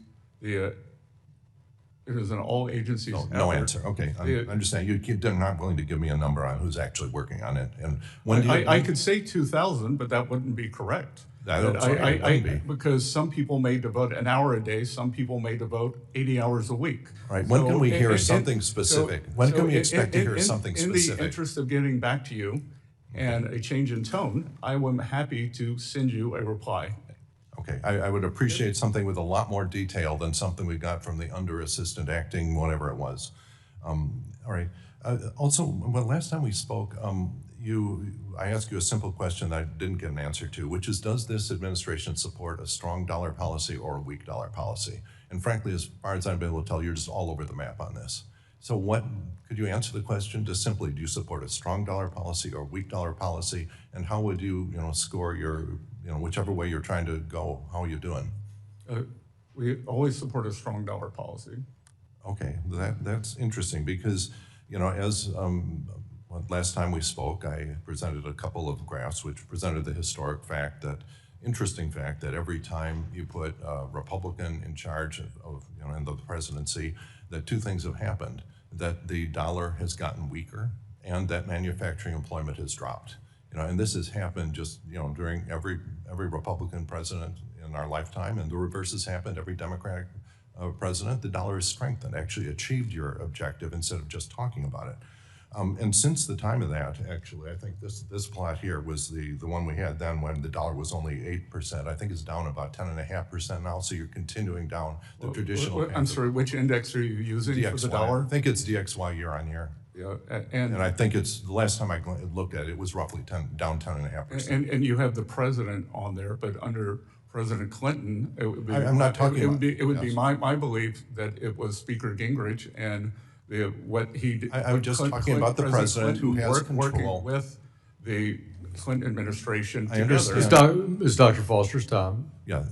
So, but you agree it is a historic fact that during those presidencies, manufacturing employment dropped and the dollar got weaker during Republicans without exception. I haven't seen the data, so I can't. I presented it to you on a graph. It's my understanding, actually, that later on in that hearing, after I'd left to attend a different hearing, that you said some rather negative things about the data, and that as a finance professor, that that you would have, I think, given it an F, was, I believe, your word. And so that, all right, so now I'm not a finance professor, I'm a manufacturer, okay? But I understand that the first rule as of a manufacturer is you don't piss off your customers, which seems to be something that your administration just revels in doing, internationally especially. And so I think that it's easy for me to understand why manufacturing employment has continued to drop. That ever since Liberation Day, we have seen a continuous decline in manufacturing employment, which was one of your number one promises. Congressman, as a manufacturer, you would know that I can't snap my fingers and create factories. So there is a building process that is well underway. I could send you the chart on the factory groundbreaking. I understand, and the fact that we have been historically a low tariff nation is, I believe, responsible for the really extraordinary economic growth over the last decade of the United States compared to, say, the EU, which was a high tariff regime. And now we are joining EU. I believe that we've exported road. jobs to China, so No, you were touching on a lot of CCP talking points. I think as a manufacturer who's kept jobs in the Midwest, I think I have a little more credibility in finance. Gentleman's time has expired. Does the gentleman want something inserted in the record? Would you like that document inserted in the record? Without objection, be included in the record. Gentleman recognized is from Georgia. Mr. Loudermilk, you're recognized for 5 minutes. Vice Chairman of our Financial Institutions Subcommittee. Thank you, Mr. Chairman. Good to see you again, Mr. Secretary. Thank you for being here. But before I get to my questions, I want to build on something that Mr. Lucas had talked about. This committee held a hearing in November about deposit insurance, and we had an honest conversation about the need to maintain depositor confidence, the potential costs and unintended consequences, and how we need more data before making reforms. This issue is just too important to mess up, and I hope we can continue to talk about it in a thoughtful and data-driven way. And now onto my own questions here. Secretary Bessent, the Bank Secrecy Act, or BSA reporting modernization is very long overdue and is required by the Anti-Money Laundering Act of 2020, otherwise known as AMLA. Increasing these outdated BSA reporting thresholds is, in my opinion, a critical component of this modernization effort. The Currency Transaction Report requires banks to report cash transactions that exceed $10,000. That threshold has remained the same since 1972. This low-value threshold has in recent years led financial institutions to file over 20 million reports on their customers annually. And as I brought up during our recent hearing, $10,000 in 1972 was enough to buy 2 brand new Corvettes. Just to give an illustration of how inflation has affected these CTR filings. The vast majority of these reports are filed on law-abiding citizens conducting innocent transaction. And I agree with something that you've stated, that banks need to be focused on their BSA reporting, or they need to focus their BSA programs on real illicit finance risk, and that focus on higher value activities would also better serve our law enforcement and national security objectives. A few weeks ago, we had a markup in this committee and passed my bill, the Financial Reporting Threshold Modernization Act, that would responsibly raise the CTR and SAR thresholds while ensuring these reports are still useful for law enforcement. As part of your community, or your commitment to implement AMLA, will you use your authority to modernize and streamline the outdated reporting rules and increase the thresholds? Yes, Congressman, we are studying this carefully. We look forward to working with you on it. The other thing that we are trying to do is to use common sense for geographical targeting, that we can lower thresholds with what's called a geographical targeting order for areas where we see disturbing trends like the southern border or in Hennepin and Farley counties, St. Paul, Minneapolis. Right. And I believe under the program, those exceptions exist to give flexibility. You've talked about the importance of creating an effective BSA program that allow financial institutions to focus on high-risk activities other than just focused examinations on paperwork. How can you ensure that our financial institutions can focus on real illicit finance risks? And do you plan to consult them and law enforcement throughout your process?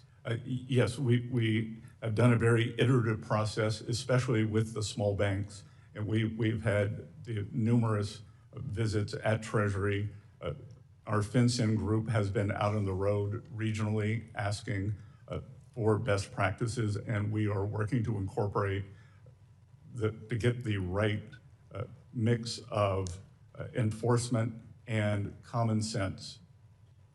Well, that's good to hear, because after spending almost 30 years in the IT sector, especially with data security, I've equated to the way the system is right now as looking for a needle in the haystack, where the government's default is always, well, let's just make the haystack bigger, when I believe we should make the haystack smaller so it's easier to detect the fraudulent players. Do you believe that a modernized, effective BSA regime would hinder or undermine law enforcement if we were to modernize it? Again, if it were done in a very smart way that optimizes looking for criminal activity, not at all. And that's really the direction I think we should be going. Eliminate the noise so we can focus on where the bad players actually are. Mr. Secretary, when can Congress expect to see the Treasury's proposed changes to the BSA program? Congressman, I'll get back to you on that, but we are working on it with all deliberate speed. Okay, and stand ready to help in any way that we can, and we appreciate your efforts and your service. And Mr. Chairman, I yield back. Gentleman from Georgia yields back. Chair recognizes the ranking member of the House Permanent Select Committee on Intelligence. Mr. Himes of Connecticut, you're recognized for 5 minutes. Thank you, Mr. Chairman, and welcome, Mr. Secretary, over here. Good to have you with us today. Secretary, in February of last year, during your tenure as acting director of the CFPB, you instructed the staff to suspend all rulemaking, litigation, communications, and enforcement actions. One of the rules that was in process at CFPB was a rule that would have capped credit card late fees at $8 for large issuers. I understand there's an agency process. Do you have a personal view as to the wisdom of an $8 cap on late fees? I do not. You have no view? Okay. The president recently proposed a 10% cap on credit card interest rates. That's caused a certain amount of interest in this institution, because presumably it would require legal action. So as Treasury Secretary, what are the plus and minuses of that proposal? Do you have a personal view on the wisdom of that proposal? The president is interested in affordability for the American people, and I think his view is that banks have done very well, and that by capping the rate for 1 year, it would give the American people the chance to recover from the horrible Biden inflation of 22%.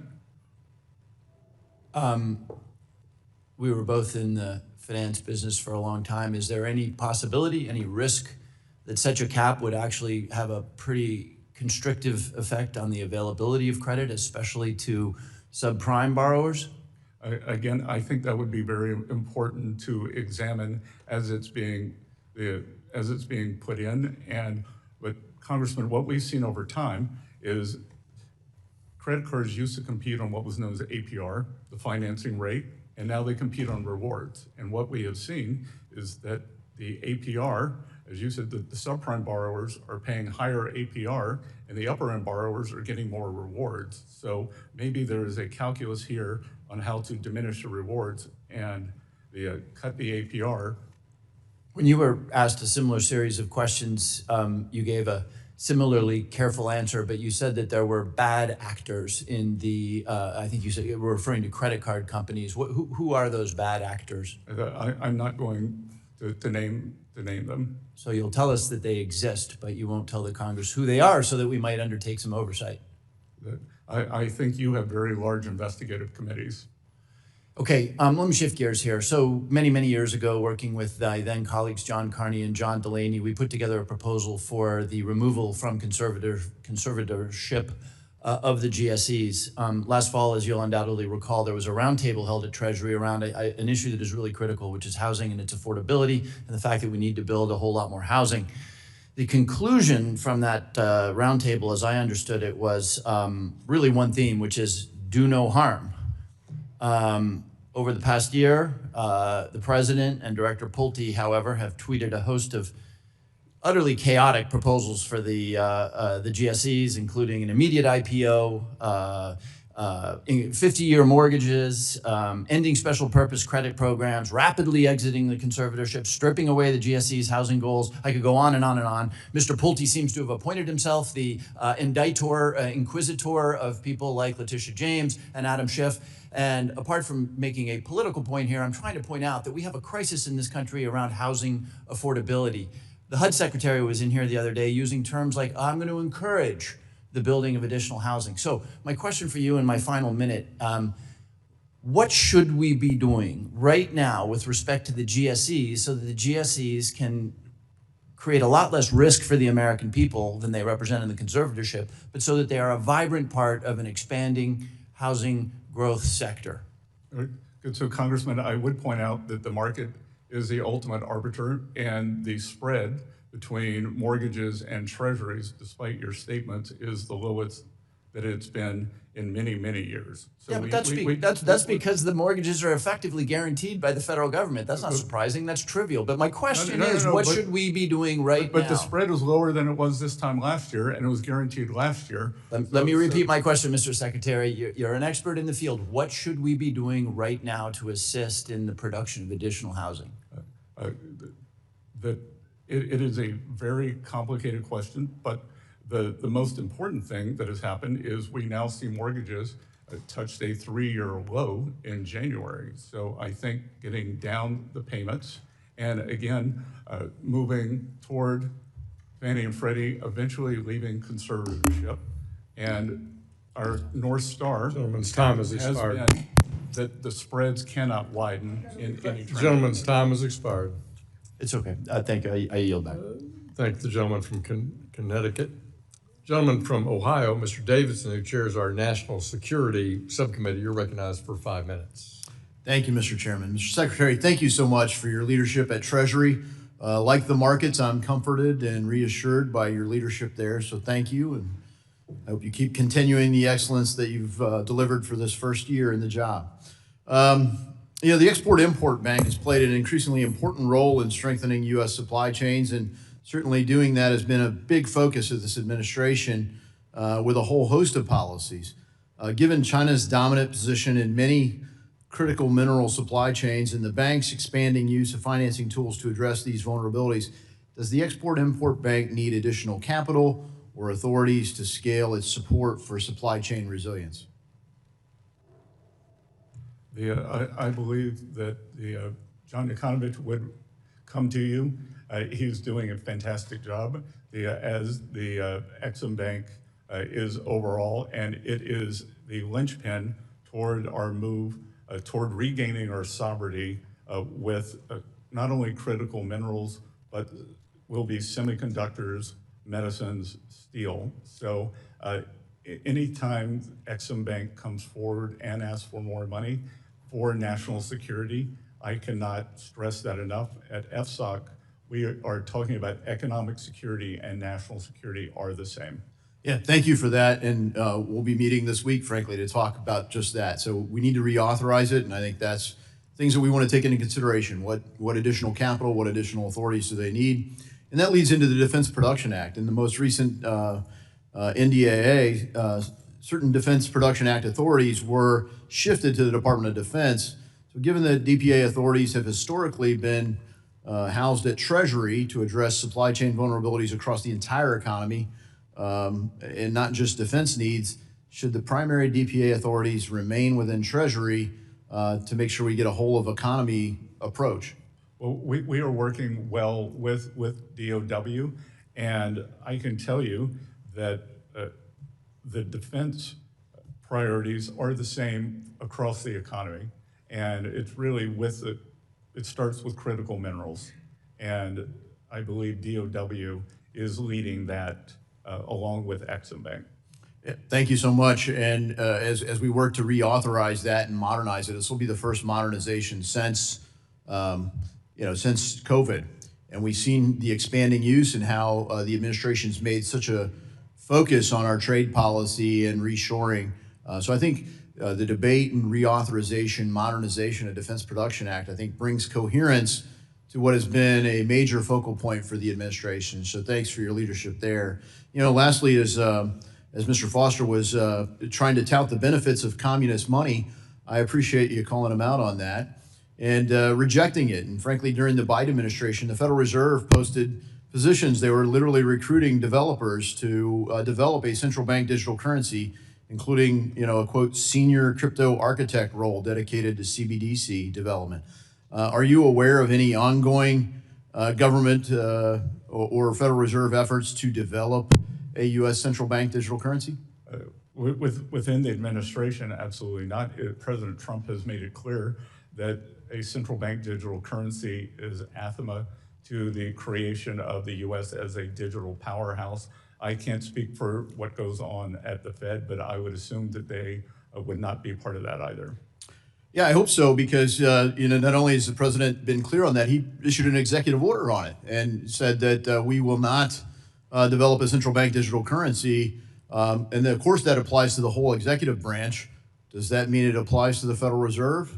I would say that the Federal Reserve has been very cooperative in terms of the regulation, and they're a bit of forward thinking with the Genius Act, what's happening with stable coins, how that fits within the financial and the payment system. Yeah, I think that approach clearly contrasts with what really China has been working on, is essentially managed, basically programmable money by the federal government.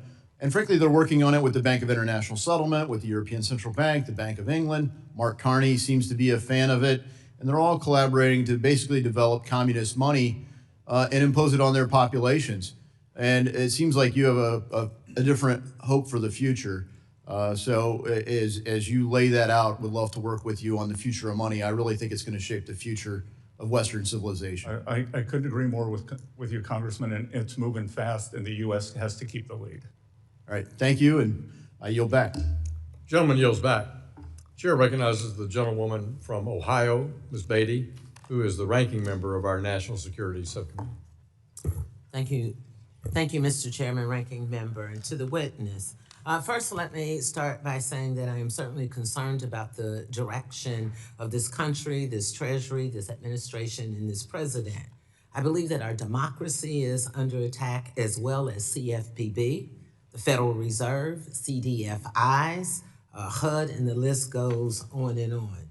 So I'd like to start with a question on community development financial institutions, or CDFIs as we refer to them, which you've played a key role in economic development. As a matter of fact, in your one-page testimony, you mentioned economic development or growth or security almost a dozen times. You also have stated promoting economic growth and economic security is essential to ensuring financial stability. Economic growth strengthens housing, business, financial institutions, so forth and so forth.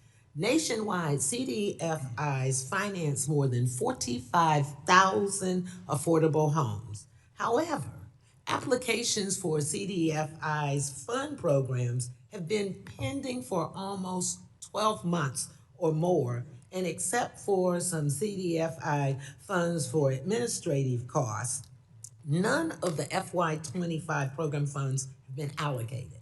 Last fall, CDF funds issued a supplemental application to CDFIs to ensure that they were in compliance with the executive orders issued by the administration, but funds still have not been dispersed. Now, my question to you, are there plans in place to release monies to CDFIs so they can continue to finance affordable housing projects? That's a yes or no. If yes, when? If no, why not? Treasury has been working to implement the CDFI funds programs as required by law. Upon apportionment of appropriated funds, Treasury will be Is able this to going to be a complete yes or no? outstanding program awards Mr. Secretary, expeditiously no. as possible. I'm going to abide by the chairman's rules, but I have some rules. You can say yes or no, and then if you say yes, you may continue to give that support. If it's a no, then you tell me why not.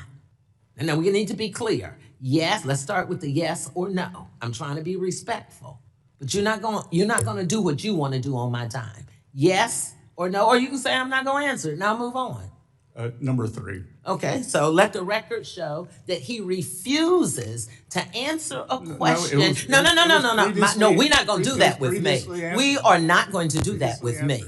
It's the gentlewoman's time from Ohio. Now, you opted for number 3, so you get to hear my wrath that you refuse to answer a question under your authority and what this administration, and yet you've talked about the value of housing and you're not releasing the funds, and I want the record to be clear on that. So let me move on. Mr. Secretary, I've asked you, as your predecessors, Democrats or Republican, Jack Lew, Mnuchin, Janet Yellen, and you a year ago, about putting Harriet Tubman on the $20 bill. We started this process in 2020. At that time, Jack Lew said it would take 4 years. I sent you a letter. Do you know what your response was to me? I haven't seen the letter, ma'am. Well, you answered the letter. So now I was given a chance to help you. You responded to my letter just recently because you know I drilled you on this. But now you responded to tell me in a few words, it's a complex process. So that's not really an answer. We know it's a complex process. Your Republican predecessor said the same thing, but he went on to support it. So it was supported by 3 people before you. It was scheduled for 2020. Then it got backlogged, because it's a complex process, to 2028. The last Republican said we would be on target to do this. So now my question to you is, why is it not on target? And why are you not engaged in this process? Part 1. Part 2, do you know who is over the Department or the Bureau of Engraving and Printing? Do you know who that person is? Sorry? Do you know who is over the Bureau of Engraving and Printing? I am. You run it? You run it? The Treasury Secretary. Be careful now. Treasury Do you run the Bureau? Gentlelady's time has expired. Then let me ask him to put it in writing because he doesn't run it. It's appointed by him and it's Patricia Collins. So let the record show that he was incompetent in answering the Gentlelady's time has Now expired, and I invite the Secretary to respond to your detailed question that you proposed on the bill in writing. And I now call on the gentleman from Tennessee, Mr. Rose. You're recognized for 5 minutes. Thank you, Chairman Hill, and thank you, Ranking Member Waters, for holding this important hearing. And thank you, Secretary Bessent, for taking time from your schedule to be with us here today. If you'd like to take a moment to address any of the issues that were just on the table. There are numerous incidents with counterfeited bills, and we are revamping the 50, which is the most counterfeited bill first. The Congresswoman does not seem to have an interest in safety and security of American money. Thank you, Mr. Secretary. Secretary Bessent, I really enjoyed reading your recent Wall Street Journal op-ed with my friend Senator Bill Hagerty about strengthening Main Street banks. You make a compelling case that the current FDIC insurance limits contribute to an uneven playing field where deposits flow toward the largest institutions in times of stress.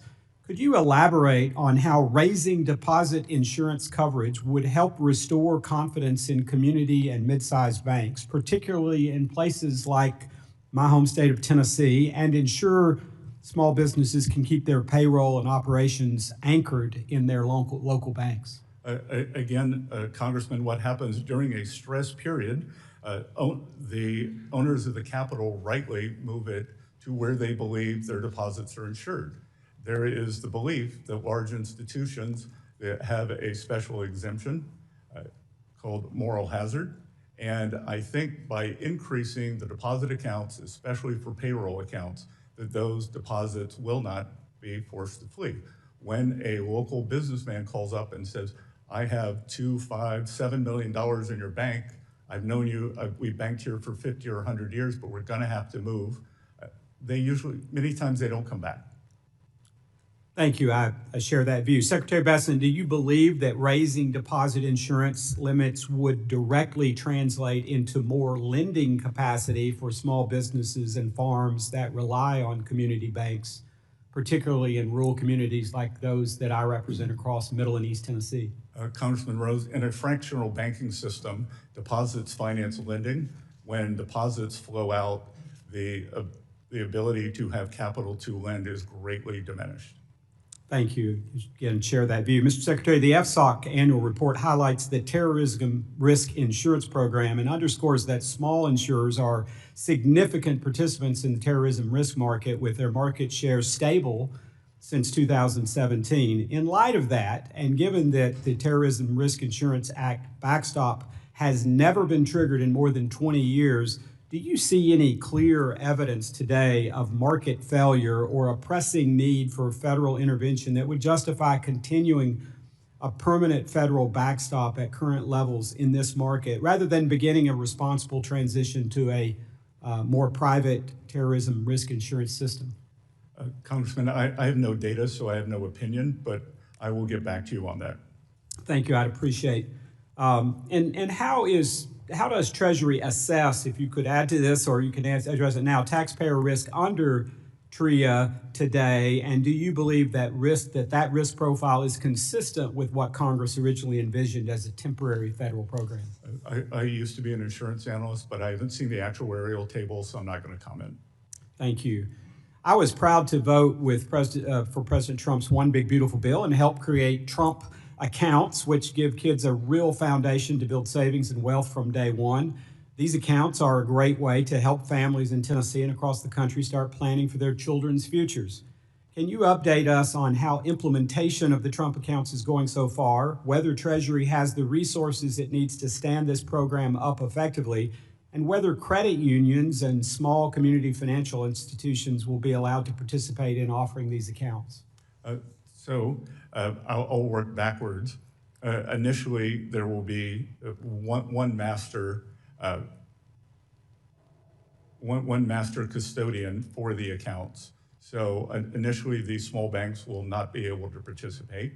Eventually, the holders of the accounts will be able to migrate out to designated institutions.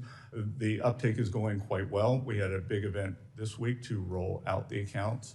More than 1 million households representing more than 1 million children have signed up. I would tell everyone to look for the commercial right after the national anthem at the Super Bowl this weekend.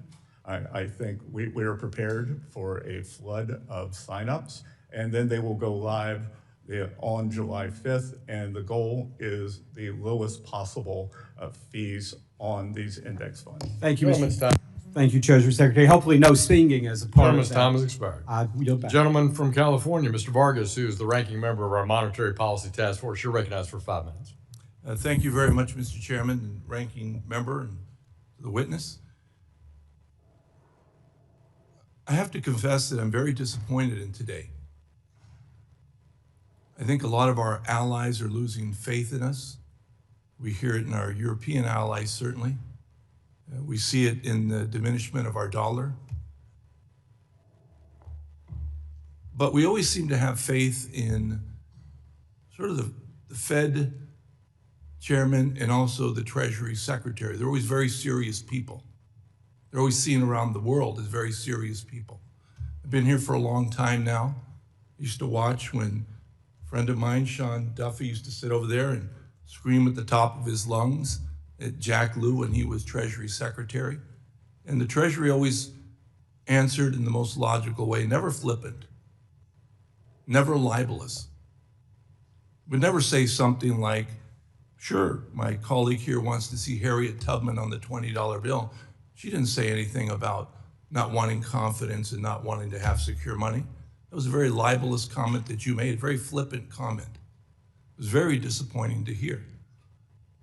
And then to hear the libelous comment that you made about the Fed, that we lost faith in the Fed, you said in your testimony here today, because of inflation and the cost overrun in the buildings. You know, mimicking basically the same thing that the president said is about the chairman. You didn't say it in the same words, you said it in a way that's a little more elegant. It means the same thing. Today, you've been very performative in everything that you've done. That's very disappointing. I wanted to ask you about the independence of the Fed. I think it is important. You did comment about that a little bit. But today, I think it's been pretty much a waste of time. But sadly, I think it really does erode the faith in our country.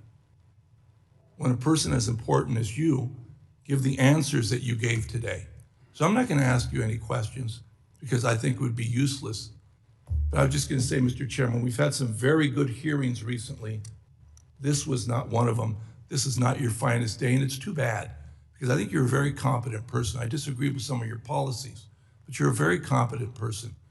The president has put in some people in very important places that are sort of caricatures of incompetence. That's not you. Today was not your finest day. And with that, I yield back. Gentleman from California yields back. Chair recognizes the gentleman from Wisconsin, Mr. Stile, who chairs our House Administration Committee and also chairs the subcommittee here on digital assets, financial technology, and artificial intelligence. Thank you very much, Mr. Chairman, Mr. Secretary. Thank you for being here. Thank you for your service and your leadership at Treasury. There's been a lot of energy in the room today. A handful of times you made some great points, you've been cut off. So I want to go back and give you an opportunity to elaborate on a couple of these points. At the beginning of the hearing today, Ranking Member Waters, you were in the process of mentioning that 10 to 20 million illegal immigrants came into the United States during the Biden administration, functionally with the blessing of Democrats in Congress. As you mentioned that, and you were building into a comment about the impact that would have on the price of housing in the United States, the ranking member said, "Can you shut up?" end quote. I think you're about to make actually a really good point about the impact that Biden's and the Democrats' open border policies had on the cost of housing. The time is now mine, and I'd actually love you to provide a little additional detail as to where you're headed there. Good. Well, Congressman, thank you. And to answer Congressman Vargas, who isn't able to stay for the whole or to hear my reply, that as you would have seen, that when approached, I am happy to have a conversation. Representative Green, who is known for some fiery moments, and I had a very respectful back and forth, and I enjoyed my conversation with him, and it is a shame that all conversations cannot be like that. Yes or no answers to me mean that the representative has talking points from his or her staff and is unable to discuss things in a logical and in-depth manner. In terms of your question, we have had 4.1% economic growth for the past 3 quarters. We're on track for 3% growth, and the economy is doing very well. The financial stability that we are seeing, whether it is through growth or through economic security, we've been brought back from the edge. President Trump, your leadership at Treasury, we have absolutely been brought back from the edge. In particular, as we think about the impact of housing, was Biden's open border policies directly related to some of the inflation that we've seen in housing? That's where you're previously cut off. Yes, to come back to that, I would point to a study from the Wharton School that said that supply and demand works especially in low-end housing, that letting in 10, 20, we don't know how many illegal aliens that flooded into the housing market, they all need someplace to live. So what we have seen is that the Wharton study says that for every 1% increase due to the illegal immigration, rents went up 1%. So if you got a 20% increase in population, then rents went up 20%. And economics 101, supply and demand, and Democrats drove up demand by having a massive number of illegal immigrants coming into the United States. The Democrats didn't care what they did to working Americans. We're seeing a substantial drop in rents. Let me build another point you were making when you were cut off. You said that lumber's at a 5-year low. Ranking Member Waters then said, quote, "You don't get to talk," end quote. Again, the time is mine. You get to talk. Lumber's at a 5-year low. Supply and demand's in effect. What's the impact of that on the cost of housing? That facts can be annoying for people who just want to make talking points. And the fact is, we have not seen an increase in housing costs. The increase in housing costs came during the Great Inflation, up 21.5% for consumer prices for the CPI, up much more, up in the 30s for working Americans. So that's the cost to housing and regulation. We're still recovering from the Democrats' terrible policies. Let me get one final point in. I chair the Digital Assets Subcommittee. We passed and was signed into law the Stable Act, setting forward legislation as relates to stablecoin.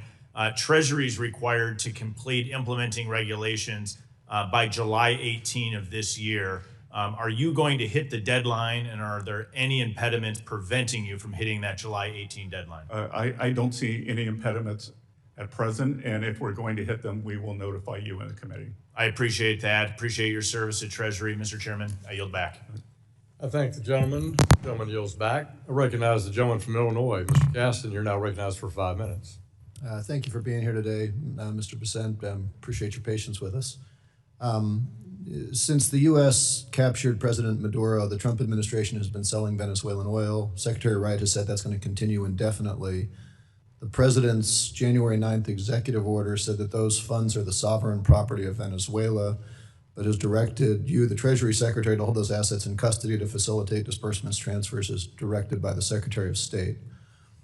As I've gone through the 91 specific trusts that you have the statutory authority to oversee, none of those have any relationship to Venezuelan oil. So can you help us understand under what statutory authority, or what statutory authority is Treasury relying on to exercise the discretionary control over natural resources and sovereign assets of another country? Treasury has no control over the... I'm just asking about what statutory authority you rely on. Again, we are operating under an agreement between state and energy that we are not involved. No, but the executive order said that the Treasury Secretary is holding those assets in custody. That's a specific language there, and is facilitating disbursements. Under what authority are you acting? I will get back to you with the exact authority, but it is under agreement with state. Let me just clarify, because my concern is that the executive order cites IEPA. IEPA specifically says that you have to be engaged in hostilities with a country for IEPA to trigger that claim. Secretary Rubio said that we are not at war with Venezuela. I would agree. I'm glad we're not at war.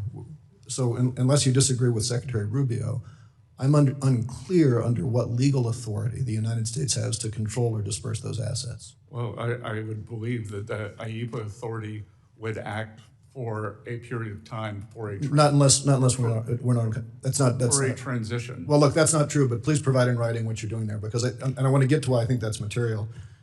Last week, Secretary Rubio also said that the $200 million in proceeds was sitting in a Qatari bank that was owned by Venezuela. He went on to say the Treasury has a written agreement with Venezuela's interim government to review the monthly budget request for payments from that account. I come back to where the authority comes. What statutory authority are you using to exercise custody indirectly through a third country and direct the release of funds from those offshore accounts? Yeah, IEPA. That's not in IEPA. You're managing, okay, so if you're managing a third country, not in IEPA, and please do provide us with the legal guidance, because this matters. What controls are you putting to audit those flows? Because as you know, the Venezuelan government still has a lot of shady people. How are you controlling the dispersion of those flows so that they don't go back to some of the shady characters that the president is concerned about in Venezuela? What is the audit process? Again, we will be bringing in outside auditors for this, and the Venezuelan government will be producing. Do you have an agreement in place right now for those auditors? Sorry? Do you have an agreement for that audit in place right now? Not at present. Okay, because Secretary Rubio, when he was asked that question before the Senate, he said that the Treasury had handled the agreement that he would be providing to the Senate committee. Are you saying that Secretary Rubio was incorrect, or that you're not aware of the agreement that Treasury directed according to Secretary I'm Rubio? saying I'm not aware of the agreement.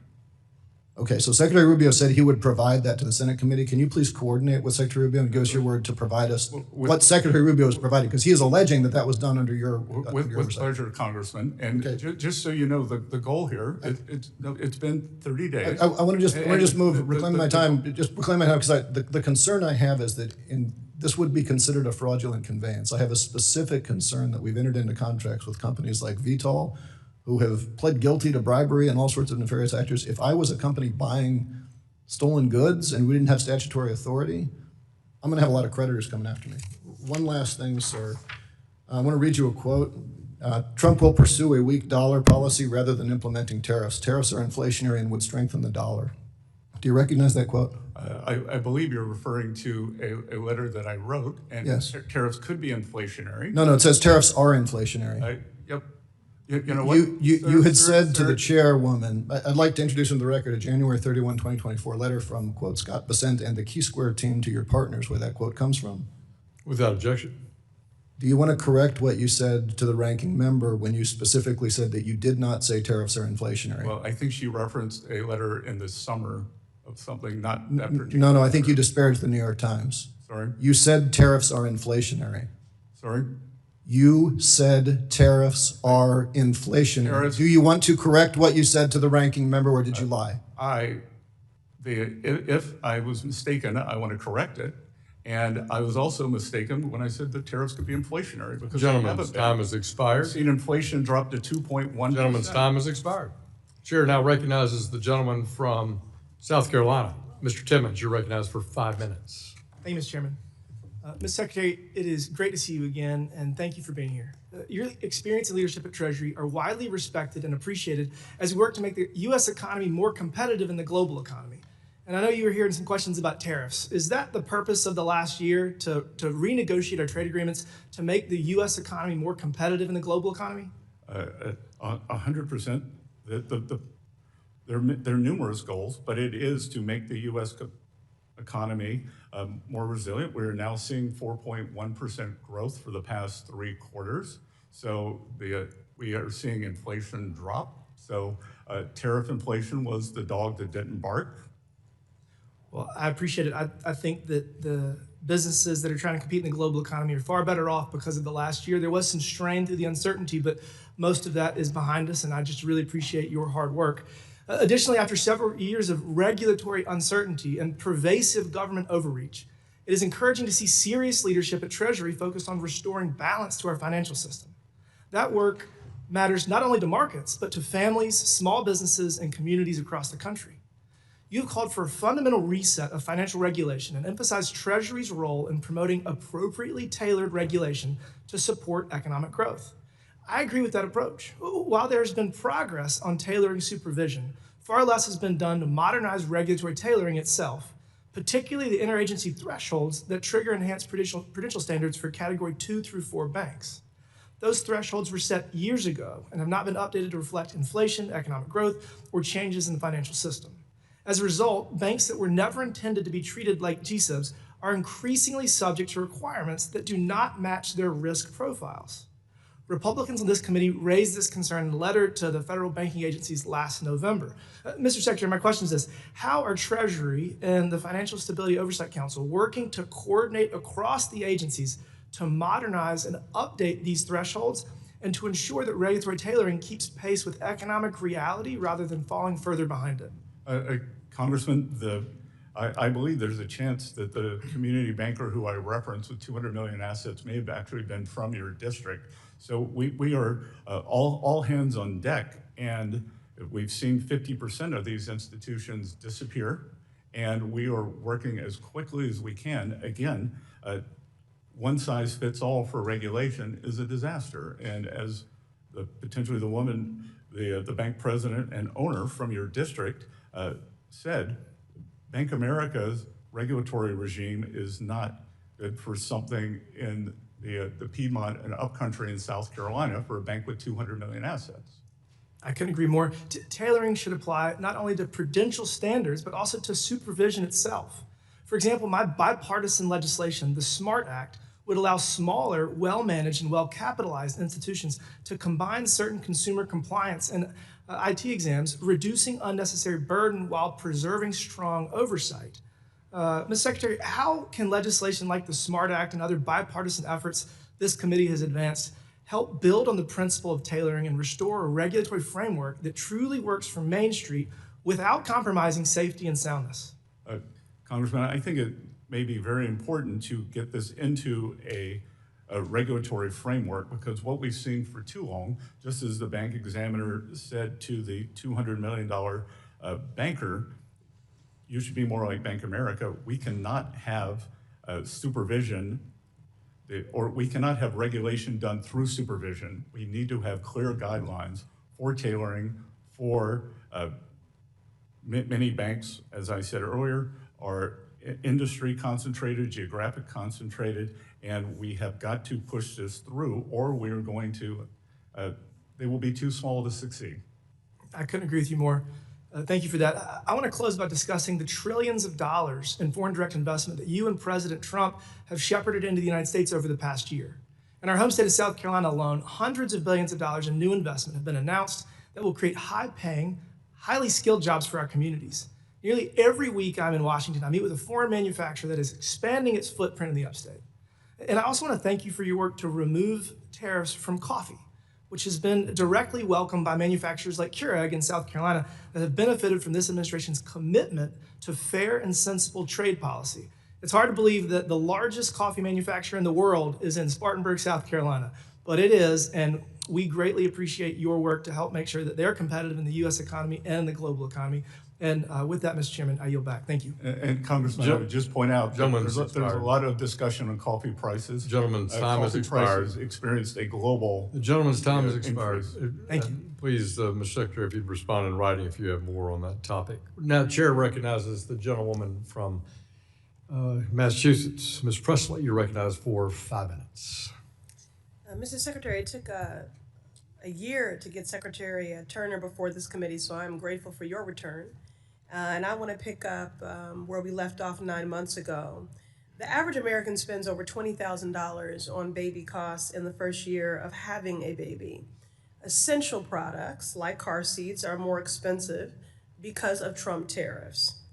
You told me last time that they were under consideration, but nothing has changed since May of last year, much to the distress of families. There is still no exemption for tariffs on baby products. For the record, Mr. Secretary, how many tariff exemptions are there? There are actually very few now.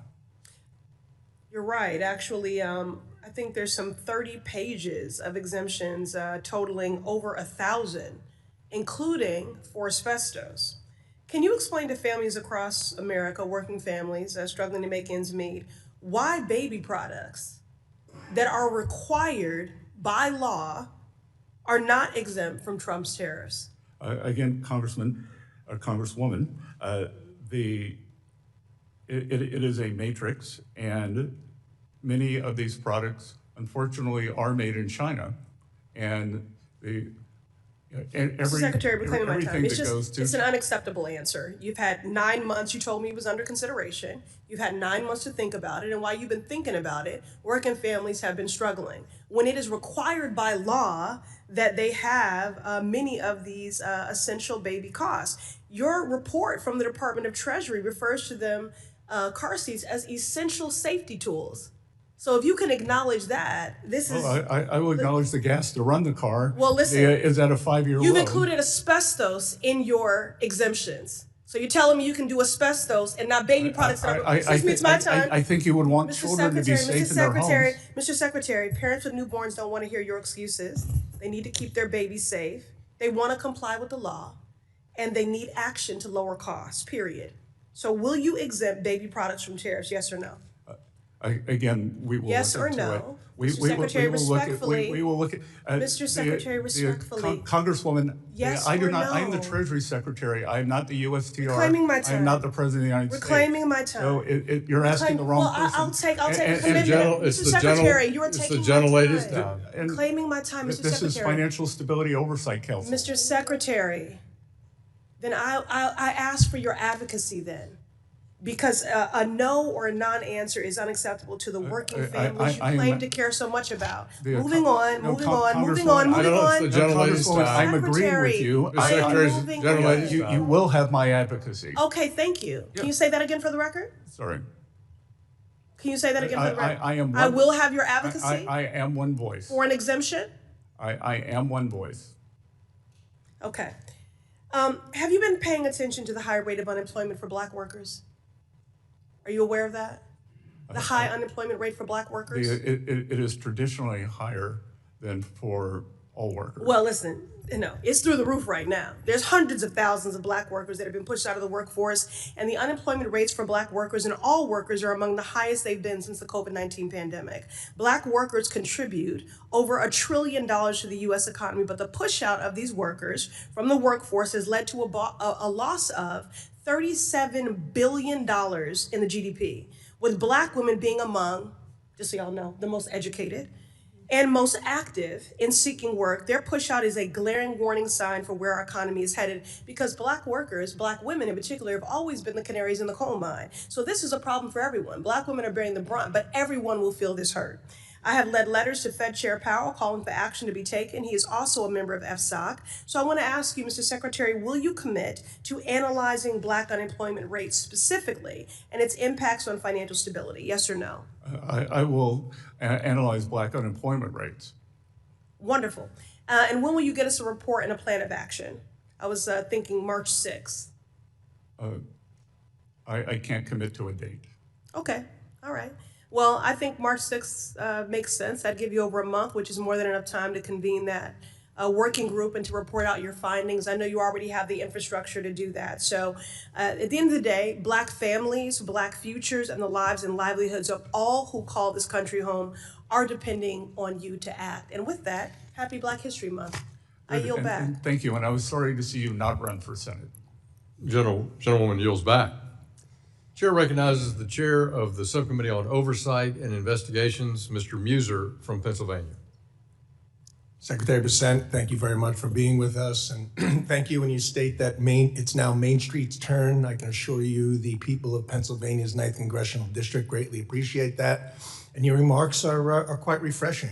The previous Treasury Secretary, once when I asked what their economic growth initiatives were, they implied that federal spending was their primary, if not only, growth initiative. So clearly, under your leadership and President Trump's and the Republicans in Congress, passing the family's tax cut delivered meaningful tax relief, billions to workers and small business owners, no tax on tips, regulatory reform, no tax on overtime, 100% depreciation. All this is driving our savings. All this is driving our economy for a booming GDP, Q3 and Q4 in the over 4% range. So things are going very well. We expect 2026 to be pretty exciting as well. Secretary, if there is anything that was asked that is still on your mind that you would like to respond to, why don't you go ahead and do so? Again, this is supposed to be a financial stability oversight mission, and that we have taken this very seriously, and we believe that a lack of growth, one of the reasons I'm sitting here and came out from behind my very quiet and nice private life is because I was worried that the U.S. was going to become like a European-style social democracy, and indeed what we are seeing in Europe, in many countries, is the death spiral of higher debt, raised taxes, lower growth. The U.S. will have reported likely, despite the government shutdown, despite the longest government shutdown in history, 4.1% growth for the past 3 quarters. And so we have been successful at that. Europe last week celebrated 0.3% growth. So it's no comparison. Right. And I think we are beginning to accelerate. And importantly, everything we are doing is to fix this terrible Biden inflation from the past 4 years, 21.5%, much more for working families, and we are bringing that down. Your remarks and the president's remarks in Davos suggested that how you spiraled down in your economy, which Europe has been doing, not having closed borders or secure borders anyway, over-reliance upon imports and driving the public sector rather than the private sector is a recipe for disaster. And so we appreciate you correcting the ship and moving the United States in the right direction. Just to get to some questions, Secretary, you've emphasized putting Main Street ahead of Wall Street when evaluating bank capital standards. How will modernizing the capital framework improve credit access and affordability for small businesses, homeowners, farmers, who ultimately, in the end, bear the costs for such excessive capital requirements? Again, Congressman, the groups you just listed are the 3 most dependent on community and small banks. And we are determined to increase their lending capacity, to increase their proclivity to lend. And we want to do it on a safe, sound, and smart basis. In the previous administration, we had regulators that imposed capital requirements well beyond the international peers, including the GSIB surcharge, the CCAR, Tier 1 leverage ratios. Are these frameworks being reviewed holistically to better support lending and economic growth? Again, we're not going to let outside regulators determine what is best for the U.S. financial system. Thank you. The strength of the U.S. financial system is the depth and breadth, and we do not want to end up like Canada with 5 banks, Switzerland with 1, France with 3. Absolutely, great. Your decisive action to confront what should concern all of us, certainly concerns us, is the rampant government benefits fraud uncovered in Minnesota. Can you walk us through how Treasury is using your authorities to identify, disrupt, and recover fraud proceeds, and how Minnesota is serving as a start for a broader national enforcement model? Indeed, there is a substantial amount of waste, fraud, and abuse, and Americans and legislators on both sides of the aisle should be outraged when you are there and you see empty daycare centers, senior centers, and I personally met with 2 centers for autistic children, and they are not getting their benefits. So we are using our regulations under FinCEN to follow the money, which is what we've done, whether it's Mexican drug cartels, whether it's the mafia, or whether time has expired. It is. Thank you, Mr. Chairman. I yield back. Thank you, Gentleman Senator, yields. very, very much for your great work. Chair recognizes the gentleman from New Jersey. Scott Heimer, you're recognized for 5 minutes. Thank you, Mr. Chairman. Mr. Secretary, welcome. The 10-year Treasury is running around mid-4% range. Mortgage rates are still above 6%. That's keeping monthly payments high and pricing would-be buyers out of the market. The affordability crisis is increasing the homeownership gap in North Jersey, which I represent, and across the country.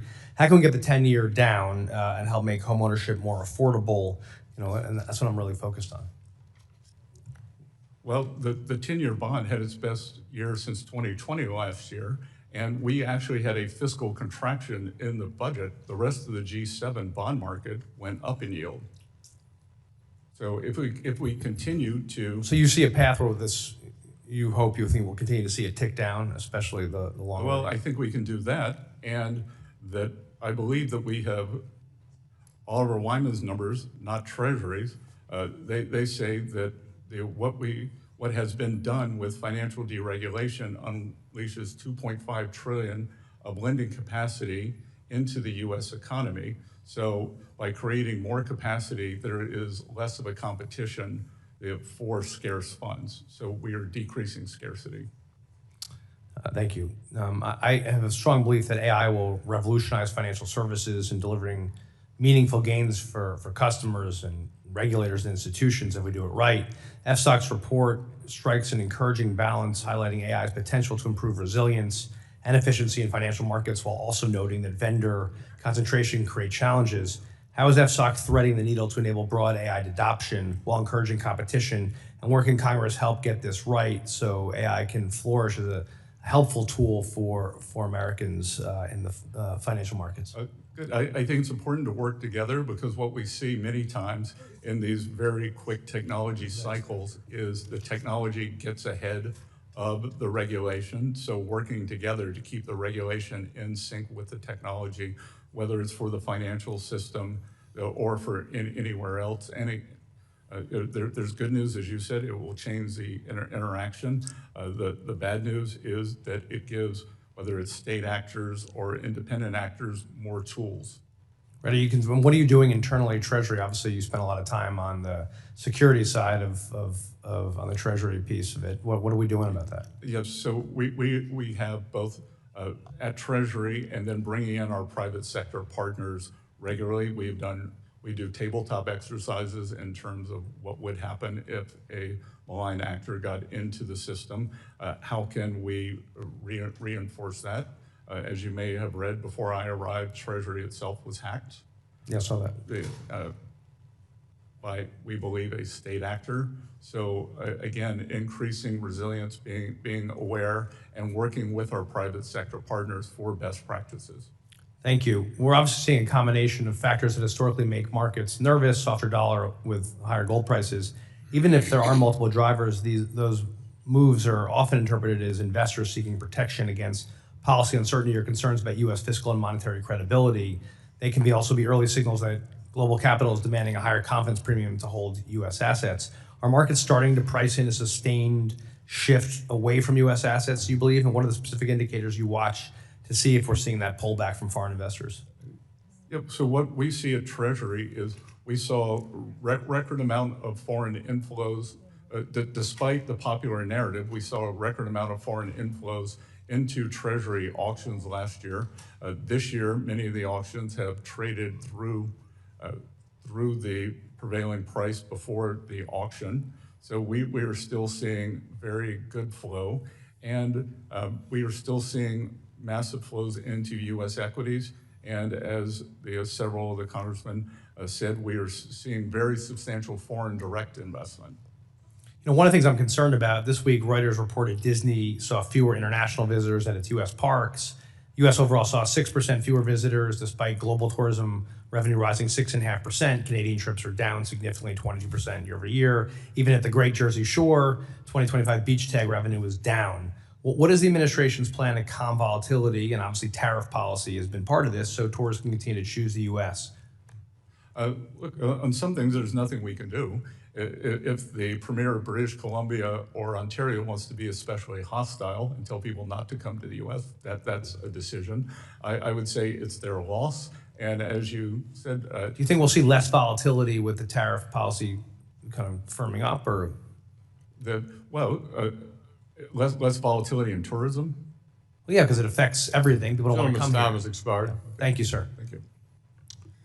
Chair recognizes the gentleman from Indiana. Mr. Stutzman, you're recognized for 5 minutes. Thank you, Mr. Chairman, and thank you, Mr. Secretary, for being here today. I'm going to yield to the chairman just briefly for a couple of questions he has. Mr. Secretary, I appreciate members on the Republican side allowing you to clarify points on some key discussions back and forth, and we have had some good ones today. There was an exchange you had with my friend from Massachusetts, Mr. Lynch, about artificial intelligence. And in your capacity as chair of FSOC, our view here is that artificial intelligence offers great promise for better consumer service, fighting fraud, more accuracy in providing customer service, but also in providing a more robust compliance process with the rules in banking and the brokerage and securities industry. I wonder if you could talk from an FSOC point of view about a philosophy of overseeing artificial intelligence, both in the financial services industry and among the supervisors of the financial services industry. Yes, so again, we are working with our private sector partners to best practices. And Chairman, as you said, there are two pieces to this. There is service improvement, which we're, for instance, working on at the IRS. We hope to be able to use artificial intelligence there to get customer wait downs and service down. On the other side, both financial security, alerting everyone to the risk of what is going on, but this is a transformative change, and as I mentioned to the Congressman, we look forward to working with you on legislation to make sure that the technology does not move too far ahead of the legislation. Very helpful, and I yield back to my friend from Indiana. All right, thank you. And first of all, I just want to say thank you for being just a steady voice. Our economy is seeing tremendous growth. Is there volatility in places? Absolutely. We're still recovering. You know, we've heard a lot today from my colleagues across the aisle about tariffs and the effect on inflation in the U.S. economy. I just want to remind everybody, during the Biden administration, grocery prices increased by over 23%. I'm in the food industry. We've seen it. That growth has accounted for nearly 91% of grocery price increases since January of 2021. In Biden's first year alone, grocery prices increased by 6.5% as compared to 1.9% during President Trump's first year in office. And that's nearly 3.5 times faster, but yet my colleagues want to blame Trump's tariffs for the prior administration's uncontrolled and excessive spending. And I know that, you know, what the administration, what the Trump administration you are doing is really, I mean, the America First policies are spot on. We've needed somebody in the White House to be fighting for America First. And so I just want to say thank you from folks in Northeast Indiana for your hard work to reset the table globally. And, you know, we're a manufacturing, agricultural sector. We grow the food for the country. We manufacture, you know, medical devices and all these other things. And so I just want to say thanks for that. Well, good. And Congressman, just to tell you, I was with the president out in Iowa, and to combine two of your themes, manufacturing and the farm economy, we were with the CEO of John Deere, and he is building a new factory in Indiana, and he's building one in Indiana, one in North Carolina, and the president said, "What made you do that?" And he said, "The tariffs." The tariffs. Tariffs. Yeah, no, it's, I mean, this really is putting manufacturing in a position to compete with China, whether it's a CNC shop, whether it's the, you know, the medical device industry. There's obviously some pieces there with regulatory environment, things like that, but it's really giving manufacturing a spot. One thing I would ask, and if I could maybe share with your office, I had a foundry owner in the office yesterday, and there's some definitions around foundries. And so I'd be happy to send that information over to your office to take a look at it. It's a industry that's, of course, very important for America, and I know you all care very much about manufacturing and the steel industry, so I'll send that over. Good, with pleasure. Yeah, but anyway, my time's about to expire, but I do want to just say thanks, because it's, you know, what people back home are really dealing with is this cost over the last 5 years, and for you to really reset the table, they believe in America. We just need to show them that we believe in America as well, and that American can be great.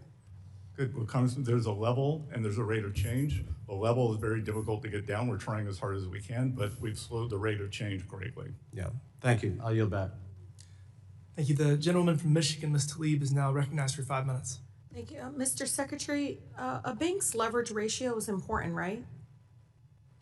Well, there are numerous leverage ratios. Congressman, which one are you referring to? So, for the record, if I may, Mr. Chair, I'm going to submit the Bank Capital's analysis semi-annual update for the record. May I? Without objection, so ordered. I want to talk about the way that we look at global systematic important banks, what do you guys call it, G-SIBs, is that right? That's correct. That's what I'm talking about. They're banking organizations that could trigger a financial crisis if they failed, correct? And they could trigger a financial crisis by not lending. Yeah, so the leverage ratio is important when we look at it, right? Again, I'm not sure which leverage ratio. Okay, so I'm looking at here, this chart, okay? It says tier 1 capital. Does that help?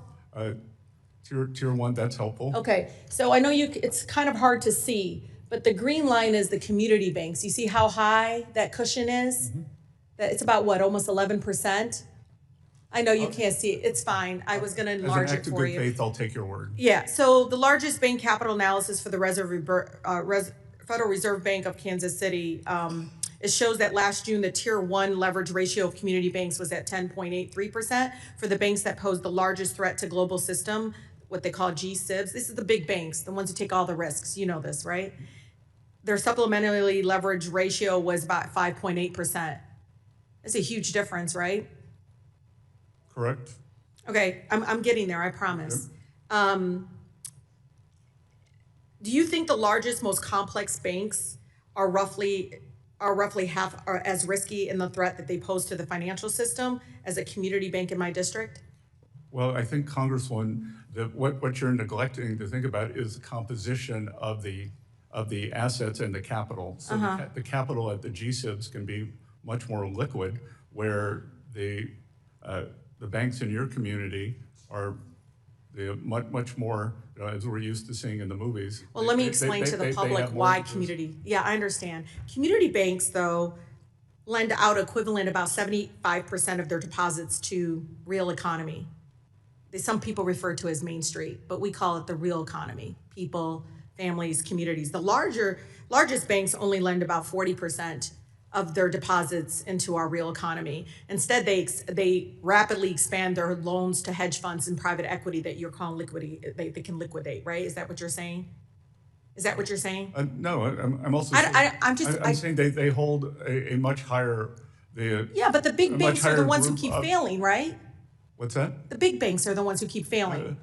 No, many small banks. Well, that's because they're getting pushed out. We're not actually supporting community banks. Well, as I've said, I think more than 100 times today, I support community banks, and what I don't want to see. You could say it, but you got to do something about it. But listen, I've met with more than 200. I know, Mr. Secretary, but this is pretty bad.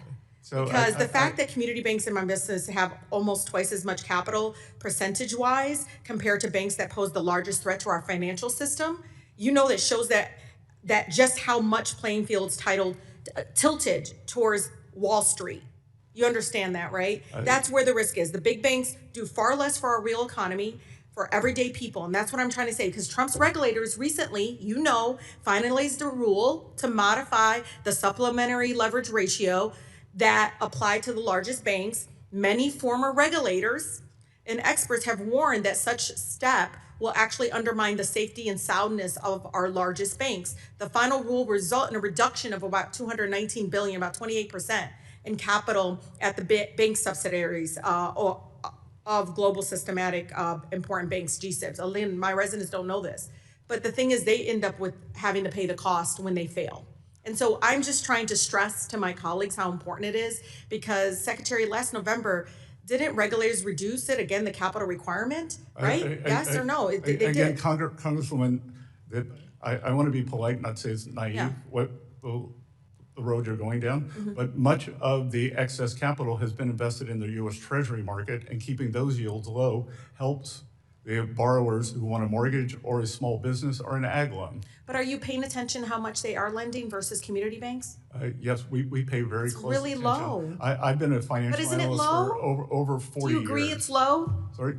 It's still very low. It's not relative to the historical level. Mr. Secretary, if you came to my district, you can go to Detroit or the suburbs. They will tell you the big banks do not loan to them. And if they do, it's predatory. It's not supportive. It's the local community banks that support them in owning home ownership and small businesses. The gentlelady's time's expired. Congresswoman, you and I are in complete agreement. The gentlelady's time's expired. The gentleman from except on the California, capital Ms. ratios. Kim, is now recognized for 5 minutes.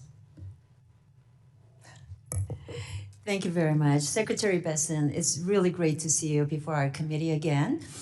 I want to thank you so much for working very closely with me on delivering the historic SALT relief to the tune of $40,000, because with that, my constituents in Orange, Riverside, and San Bernardino counties will finally be able to see the relief as they file their tax returns.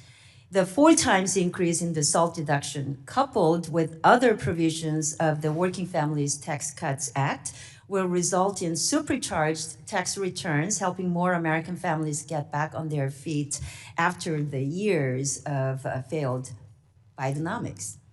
Last year, you noted that Treasury would revisit the 2023 Guidance and Analytic Framework.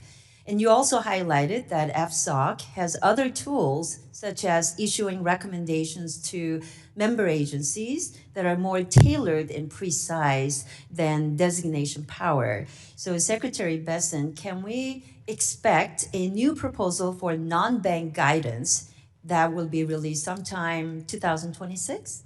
We should expect that. Thank you. I look forward to seeing that proposal when it's finally released, and hope there will be a public comment period to ensure stakeholders can weigh in and help shape that guidance. Good. And the Congresswoman, the other thing that I would point out is we had a lot of talk about affordability today, and you were a great advocate for the One Big Beautiful Bill. And what we're seeing, unfortunately, in states like yours, that the state revenue authorities are not going to mirror the no tax on tips, no tax on overtime, no tax on Social Security, deductibility of auto loans, so which is very unfortunate. To the extent that anyone in the California delegation, whether Democrat, Republican, the New York delegation, should push their states to follow through for working Americans. You can count on me on that. Let me shift gears now. I want to focus on the Community Development Financial Institution Fund. I was really happy and relieved to see that staff at the fund were restored after the conclusion of the Schumer shutdown late last year. I know that you share my view that the fund's work is critical to serving communities that typically do not receive the traditional banking services. So can I ask you how you are planning to make the fund more effective and efficient as we move forward? Well, what we want to do is focus on community revitalization, not unrelated and ill-advised social policies. And we want to drive reforms, new restrictions on the use of funds, and we want to focus on the program's statutory intent. I know making the lives better for people in their communities. Sure. CDFI fund, as you know, has bipartisan support, and I think it also has a bicameral support. So I look forward to continuing to work with you on the future of this critical program. But I also want to talk to you and thank you for being willing to come to California and investigate all the fraud, waste, and abuse. Unfortunately, Gavin Newsom has he tried to hide all those, fraud and waste under the carpet, allowing more than $32 million of unemployment fraud that went unchecked. The state has also watched $13 million stolen from California students because of the AI-generated ghost students enrolled in community colleges. I suspect this is just the tip of the iceberg in California's fraud, waste, and abuse. And I've been talking a lot about this. Unfortunately, sadly, the state that I love and I live and I represent a district from California has become a fraud capital of the world. So sad. But that's why we need your team in California. And is there anything that you can share to that end, how your investigation into California fraud is proceeding? There's nothing I can share right now, but I have spoken to Dr. Mehmet Oz at HHS, and he is laser focused on the healthcare fraud that's going on in California, which seems to be substantial. Yes, I also sent a letter to Gavin Newsom to that end, and I was glad to see Dr. Oz sending a letter demanding. So now state of California is now in the process of returning $1.6 billion to the federal government. So thank you for that, and I look forward to continuing to work with you. Thank you for joining us. Thank you. The gentleman from New York, Mr. Torres, is now recognized for 5 minutes. Thank you, Mr. Chair. Mr. Secretary, does the President have the constitutional authority to remove the Chair of the Federal Reserve or a member of the Board of Governors solely because of a policy disagreement? I'm not a lawyer, and I don't have an opinion. You have no opinion on whether the President can remove a board member at will? Well, I believe that the board member has committed. No, just in general. I'm not asking about a particular case. I'm asking. Or malfeasance. I'm asking about the President's general authority. Let me ask it differently. Do you believe that the unitary executive theory applies to the Federal Reserve? Again, I think we'll have to wait and see what the Supreme Court says. What is your opinion? I'm not a lawyer. What is the administration's opinion? There are varying opinions in the administration. What's the prevailing opinion? The official opinion? Again, we'll have to see. Do you consider the Federal Reserve an executive agency or a legislative agency? I consider it an independent agency. So neither executive nor legislative? So we'll see. Therefore, independent of presidential control. So it sounds like you do have an opinion. Again, we will see. We will see, Congressman. Okay, thank you for establishing the independence of the Federal Reserve. I do believe that the Federal Reserve has to maintain credibility and be like Caesar's wife, beyond reproach. And undermining the independence of the Federal Reserve is a threat to that credibility. So I know you're no fan of the New York Times, but let me proceed. Let me reclaim my time. The Wall Street Journal, which is hardly a leftist publication, published an article with the following headline, quote, "Trump claims factory construction is up, contradicting U.S. data." The article then goes on to note, quote, "President Trump claimed that the U.S. factory construction is up by 41%, a number that doesn't appear to be supported by the government's own data." One of the stated policy objectives of the Trump tariffs is to bring back manufacturing jobs. Yet since the so-called Liberation Day tariffs of April 2025, we've seen the net loss of manufacturing jobs. Do you know how many net manufacturing jobs have been lost since April 2025 under your watch? Well, a couple of things. Manufacturing operates with very long leads. What's the number? Is there a number? I believe it's about 67,000. 70,000. Yes. 70,000 jobs lost. So, but again, despite the stated objectives. Let me proceed. I'm going to reclaim my time. Flip a switch. I'm going to reclaim my time. Let me reclaim my time. The Purchasing Managers Index measures whether manufacturing is expanding or contracting. A PMI above 50 means expansion. Below 50 means contraction.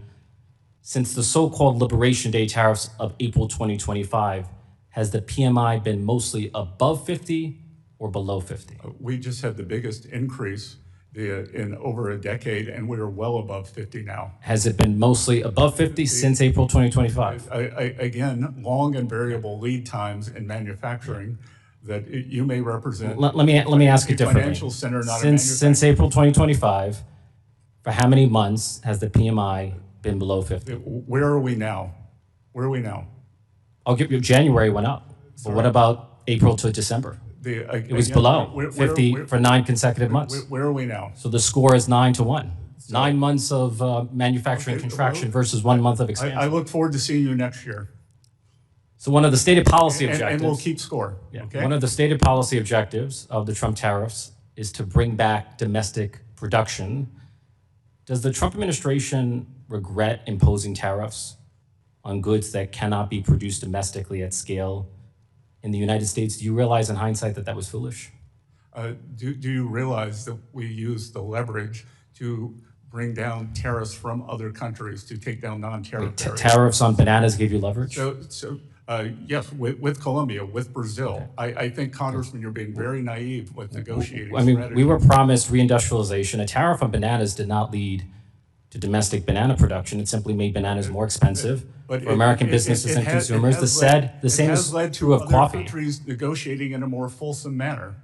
Are you willing to commit to no longer imposing tariffs on any product that has neither a domestic substitute nor a national security rationale? That would be the definition of foolish in a negotiation. So you're not willing. You're willing to impose tariffs that make more expensive goods that we cannot domestically produce here in the United States, Again, and that have no national. What is the national security nexus of bananas and coffee? Again, why would you do that? There are numerous things when you negotiate with Indonesia. There are things that are only made in Indonesia, but the Indonesians brought down their tariff barriers or non-tariff barriers. I get it. We have to make bananas great again. I get it. Thank you, Mr. Secretary. Yep. The gentleman from New York, Mr. Garbarino, is now recognized for 5 minutes. Thank you, Mr. Chairman. Thank you, Secretary, for being here today. First off, let me lead off. I was one of the people you were in negotiations with over SALT last year, and I really appreciate the hard work and the commitment and helping us get it across the finish line. And a lot of my constituents are going to see a big benefit. Congressman, I can tell you, as also the IRS chairman, that the second largest refunds are going to come from your constituents or go to your constituents because of the SALT deduction. It's going to be great, and hopefully, like myself, the rest of my constituents, I think, are going to plow that money back into the economy with with some purchases when they get their refund this year. So thank you for all the hard work you did there with us. Last year, you oversaw Treasury's efforts to implement President Trump's executive order to phase out paper checks, eliminating a costly, inefficient, and more fraud-prone process. Part of the EO directed the Treasury Department to work with financial institutions, consumer groups, and other stakeholders to address financial access for unbanked and underbanked populations. Secretary, can you share more on what on the work stream and particularly how Treasury plans to incorporate digital technologies or payment solutions to increase financial access for unbanked Americans? Again, we are trying to bring them into the financial system, and we are trying to, one of the ways is over these individuals' phones. And what we see, especially for the cohort you described, is they are especially susceptible to theft of the paper checks. They may not have fixed addresses. The fixed addresses or the mailboxes may not be secure. Someone from the New York delegation in Staten Island brought this to my attention for her district. I appreciate that. And I really do think the administration has made serious strides to modernize our financial system through these initiatives. Are there other ways Treasury is looking to safeguard against fraud and improper transactions that you're working on? Well, again, as we've done in Minnesota, we've found a substantial amount of waste, fraud, and abuse. And we want to know, with our geographic targeting order, we have pushed down the threshold for reporting for money service businesses, which these are non-banks, to $300. And we want to know if you are wiring money out of the country, that are you on public benefits? Because one of two things must be true. You're receiving more public benefits than you need, so you can wire it back home, or you have stolen the money. Is there anything that Treasury is working on to, any other payment modernizations that you are all working on right now? We're constantly working on payment modernizations. We're working with the Fed to modernize their FedNow. We are looking at ways on digital assets also. Great. I'm going to switch gears a little bit here. Myself, just as any other member, has constituents that will face emergencies. You know, you can't plan for those. You know, whether it's a natural disaster, medical emergency, unexpected, you know, refrigerator stops working at home. So that they have to, and a lot of people don't have savings accounts, so they often have to rely on short-term credit to cover basic expenses that arise from these emergencies. Would you agree, Secretary, that access to credit can be a critical lifeline for millions of Americans, particularly middle and lower income households? Yes. What actions is the administration taking to promote affordable and responsible access to credit for American households? Again, we believe by some of the financial deregulation that we have done, especially for community banks, this will lead to more credit for communities rather than the money coming from a distant credit card agency. I appreciate that answer, Mr. Secretary. And last, as chairman of the Homeland Security Committee, cybersecurity is one of my top priorities. Secretary, can you describe what the administration is doing to strengthen cybersecurity across the federal financial regulatory agencies, particularly in light of last year's breaches at OCC and CFPB that had information leak? So the Treasury, we're committed to making risk-informed resources. We constantly work on emerging threats, and we are in close collaboration with our financial sector partners, both as a push and a pull.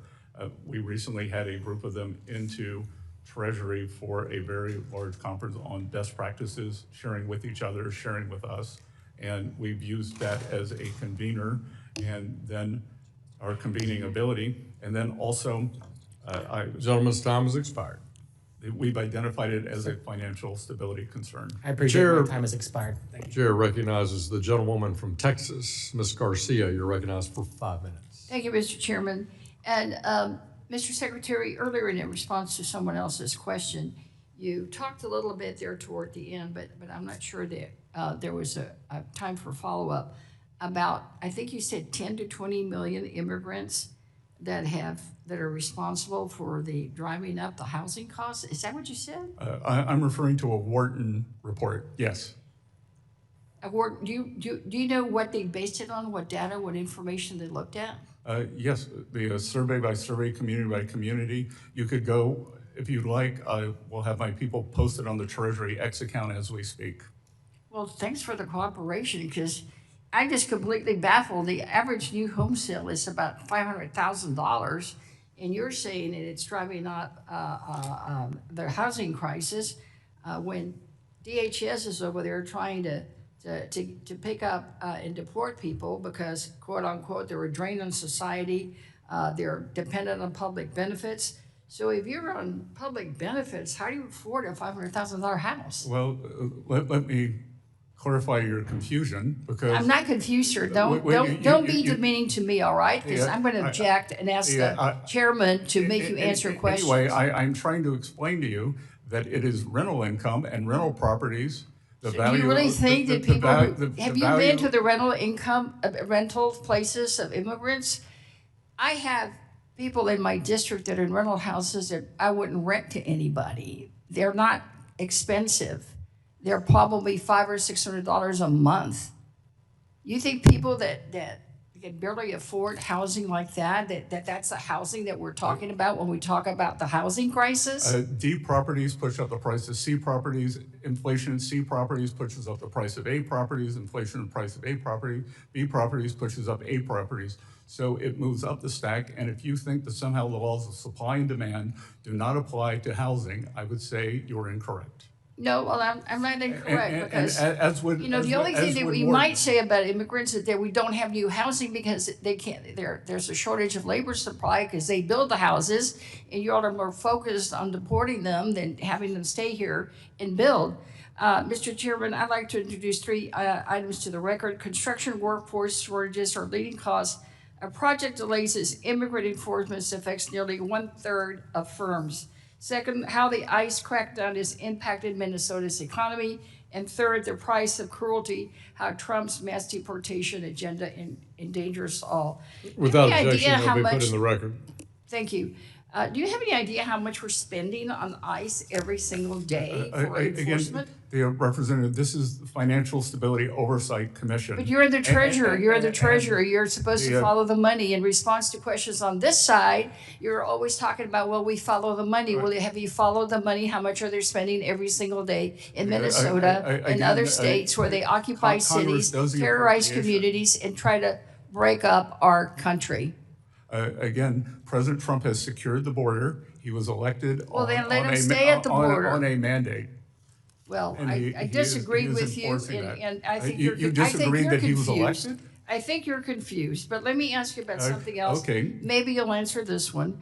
You also recently announced the formation of FSOC Household Resilience Working Group that will focus on American households' financial condition. American households across the country, especially in my district, which is a working class district, Texas 29, have experienced firsthand the destabilizing effects of climate disasters. Property insurance or insurance companies are leaving Texas, California, Florida, and many other states because of growing climate risks. I myself have felt the impact. My constituents feel, Mr. Secretary, what, if anything, are y'all doing to address the risk to households of mortgages and other forms of credit becoming unavailable in certain regions of the country due to climate change? Again, Congresswoman, are you familiar with KLW 24? No. It was the base for everything that was done with climate and with all the proposed climate legislation, and it has been discredited. So everything that FSOC previously did based on climate has been discredited. Who discredited it?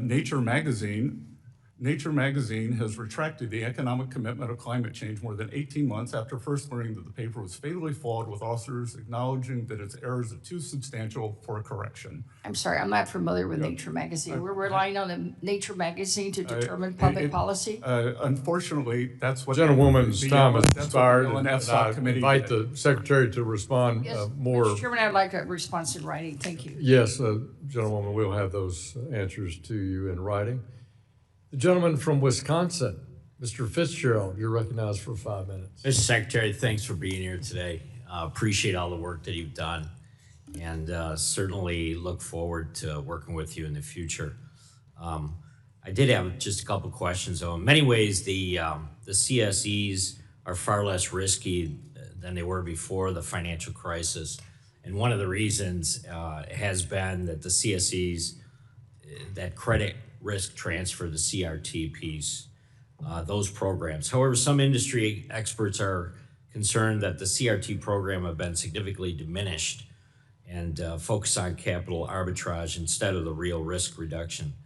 Can you just kind of in general discuss the importance of the CRT with regard to the CSE in ensuring that they're transferring a significant amount of credit risk to the private market and really are then avoiding the risk that the taxpayers take on?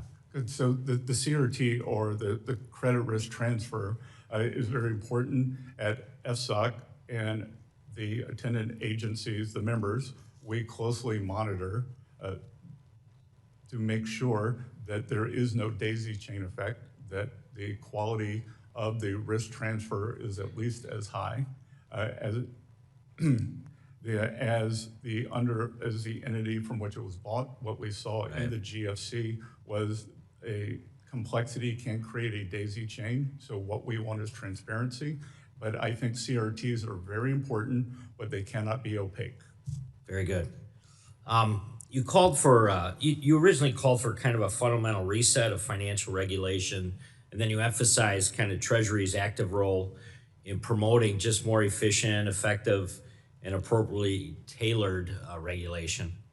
While we've seen progress in tailoring the supervision, can you just tell us kind of overall how you've tried to move the entire department kind of in that direction? Again, as FSOC, I have convening power, and so that would be, what you're describing would be done by the Federal Reserve regulation, the regulatory body.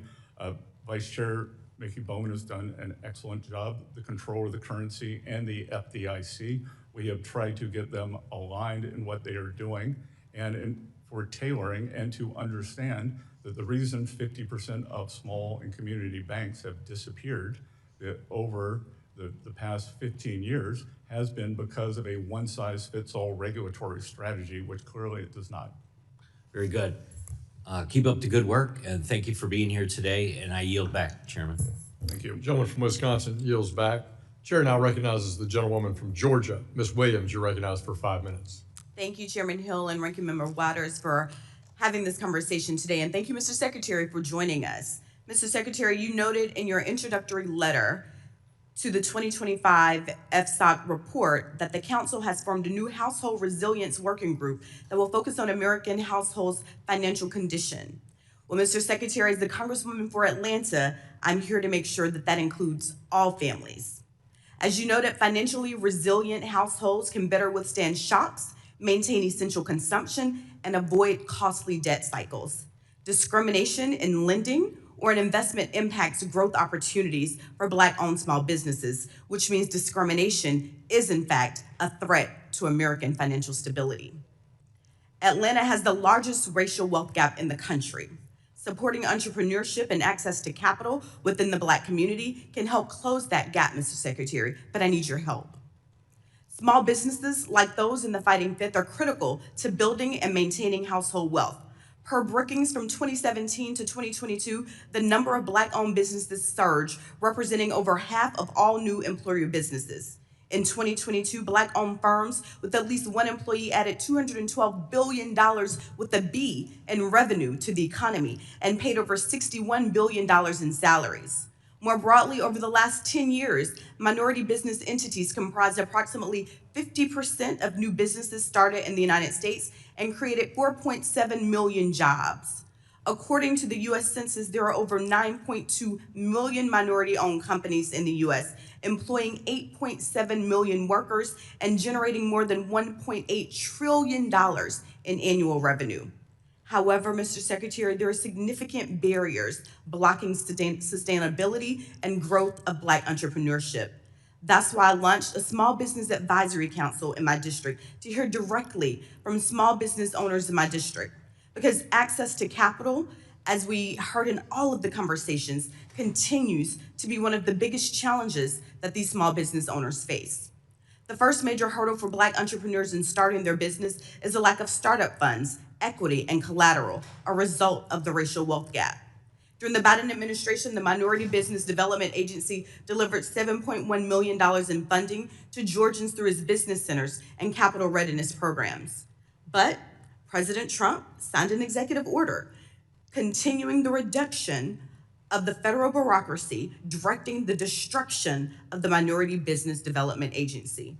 Mr. Secretary, what steps has FSOC taken to assess the impact of discriminatory lending and investment practices on Black small business owners and the stability and growth of the economy overall? And how does FSOC factor discriminatory investment practices into its assessment of threats to our economy?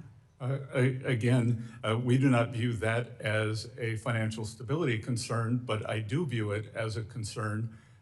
And as I've repeatedly said, that we would be willing to work with you on tailoring for banks in your community to give them more lending power, because what we have seen is that with 50% of the small banks that have disappeared, I don't have empirical data, but I can tell you that my strong hunch would be that many of those would have been minority banks. So we would like to see more de novo banks, whether they are in Black communities in Atlanta, whether they are in Latino communities, whether they are in Asian communities. So, Mr. Secretary, you don't think dismantling the Minority Business Development Agency had any impact on the U.S. economy at all? Very difficult to tell in a complicated multivariable economy what impacts, whether it's good or bad, for the aggregate versus the individual.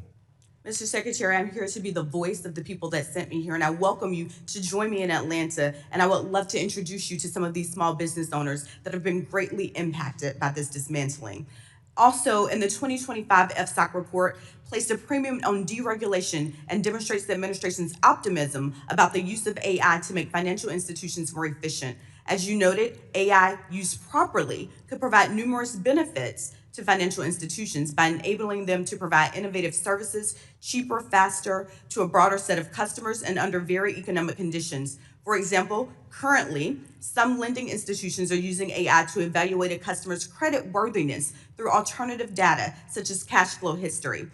And I see my time is about to expire, but my question is, Mr. Secretary, what proactive steps does FSOC recommend regulators take to combat lending discrimination, which may be compounded through the use of AI, as banking institutions increasingly use AI to make lending decisions? And I would love that answer. We invite the Secretary to respond to your question in writing. Thank you. We thank you both. Now recognize the gentleman from New York, Mr. Lawler. You're recognized for 5 minutes. Thank you, Chairman. And first, Mr. Secretary, thank you for being here, and thank you for your leadership in helping get the Working Families Tax Cut bill across the finish line. And in particular, thank you for negotiating over the issue of SALT, the state and local tax deduction. That was a big win for the American people. A core goal of U.S. stablecoin policy is to keep dollar-denominated stablecoins issued, regulated, and supervised here in the United States rather than offshore. Today, a substantial and growing share of the dollar stablecoin market operates outside the U.S., as foreign jurisdictions move quickly to establish legal regimes that encourage dollar stablecoin issuance in their markets. Foreign-issued stablecoins already compete globally by offering consumers economic value and incentives to use and hold them, and countries like China are actively using economic incentives to drive adoption of their digital currencies. As Treasury implements stablecoin legislation, do you agree that U.S. rules should preserve enough flexibility for American issuers to remain competitive so dollar activity stays onshore, transparent, and under U.S. oversight? Congressman, and again, I think, as you know, I used to have a house in your district. Yes. Given the tax regime in New York, I'm not sorry that I'm no longer there. I hope it will come back. It's a beautiful part of the world. With stable coins, I would say what we want is U.S. best practices. The stable coins can go around the world, and indeed we are seeing I believe we will see the adoption, especially in emerging economies, or maybe any other individuals who want to hold the U.S. dollar. But I think it is paramount, as was done with the Genius Act, to put in U.S. best practices. Agree. Different topic. Fraud scams by bad actors are estimated to affect 15% of American homes, representing about 20 million American households in total.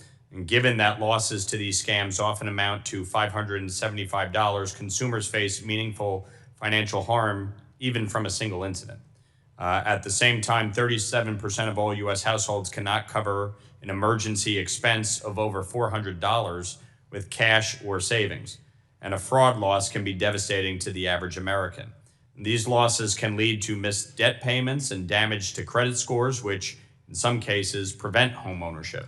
We've seen a renewed focus on fraud by this administration with the announcement of things like the Scam Center Strike Force, and I'd like to strongly encourage the administration to adopt an all-of-government approach to combating fraud and scams.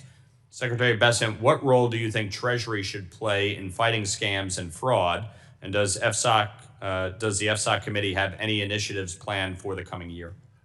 Yes, so Treasury through FinCEN was part of the group who took down the big scam centers in Asia. We were very focused on places like Laos, like Burma, like North Korea, and even Iran. And the other side of that, Congressman, is that it's used for nefarious. Once the money's stolen, not only has a U.S. citizen been hurt, but it's used for nefarious purposes. So we are constantly monitoring that, and we are working with our partners because, as you said, AI can be both a benefit, it can be both a blessing and a curse. So we think properly managed and rolling it out using private sector partners, we can cut down on that shocking number. I was not aware 15% of Americans are subject to it, but we've also got to be very careful because it will make malign actors more able to pull off bigger scams. Yeah. Well, and kind of continuing on that front, there's been a growing concentration of cloud and AI model providers and the risk that results if a small number of firms control critical financial sector infrastructure.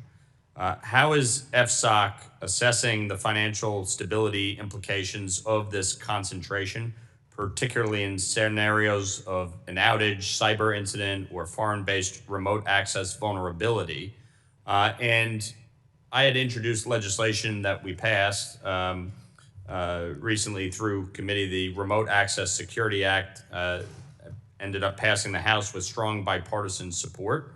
What steps is FSOC taking to ensure that financial institution reliance on third-party AI and cloud providers does not expose the system to remote access risks? You'll need to answer that question in writing, Mr. Secretary.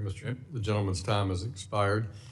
Pursuant to the agreement with the committee and the Treasury Secretary, we'll have one more questioner because the Secretary has a hard stop at 1:30 p.m. And so the chair recognizes the gentleman from San Jose, California. Mr. Liccardo, you're recognized for 5 minutes. Thank you, Mr. Chair, and thank you, Mr. Secretary, for testifying before us today.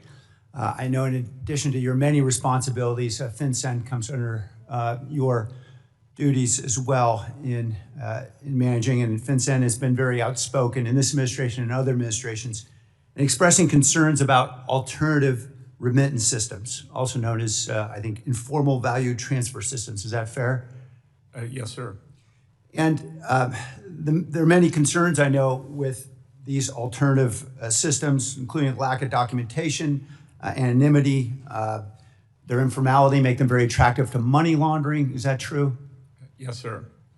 And in fact, in particular, Chinese money laundering organizations have been very effective at utilizing these systems to acquire access to U.S. currency in various ways for nefarious means. We were very focused on Chinese money laundering organizations, which originally began as a way for Chinese citizens to get money out of the country. As China clamped down on the leakage, they morphed into partners with the Mexican drug cartels. So we are very focused on all of that. I appreciate that and I support that. I understand there has been some research, including published by the Government Accountability Office. A GAO report in 2016 and other studies as well that have found that fines and obstacles to remittances are not very effective at stopping the flow of remittances in the aggregate, but in fact tend to push these remittances away from legitimate companies and remittance systems into these alternative systems. Are you familiar with some of that literature? I'm familiar with that thinking. This administration last year, through H.R. 1, imposed a tax on remittances in Section 4475. You're familiar with that, is that right? I am. And as you know, many residents of the United States depend enormously on these remittances, in many cases to keep their families alive in foreign countries, because it's pretty darn difficult to immigrate to the United States these days. You're familiar with the importance to so many residents of the United States to be able to have access to remittances. I'm familiar with the difficulty coming into U.S. illegally since January 20th of last year, yes, sir. And quite simply legally as well. I have residents in my district who have been waiting 20 years to get a green card, and they've been going through all the legal channels. So there are many obstacles, it's fair to say. Is that fair to say, Secretary? I don't know the specific instances that you're considering. I invite you to my district and you can meet the nearly 40% of my residents who are born in a foreign country that makes Silicon Valley the extraordinary place that it is, and they'll tell you their tales of woe in trying to get through this system. In January, you indicated, quote, "We will strongly push to prevent anyone receiving federal government support funds from sending money overseas." Is that right? 100%. In reaction, a policy analyst at the Cato Institute said, quote, that these kinds of actions are building, quote, "building a legacy of financial surveillance and control." Do you recall that? I don't read the Cato Institute, but I do believe in financial surveillance for the remittances that should not be remitted, and we should also know where the money's going. And if you agree that imposing taxes and obstacles to using legitimate systems may compel people to use some of these informal mechanisms, don't you agree that undercuts our objectives in addressing money laundering, the illicit activity in these alternative systems? I disagree with taxes. But your administration and you supported that tax last year. I disagree with your assessment that taxes can be a hindrance. Don't you agree that taxes can alter behavior in various ways? When people understand something costs more, they may choose a different path? I would say that they would choose the safest path.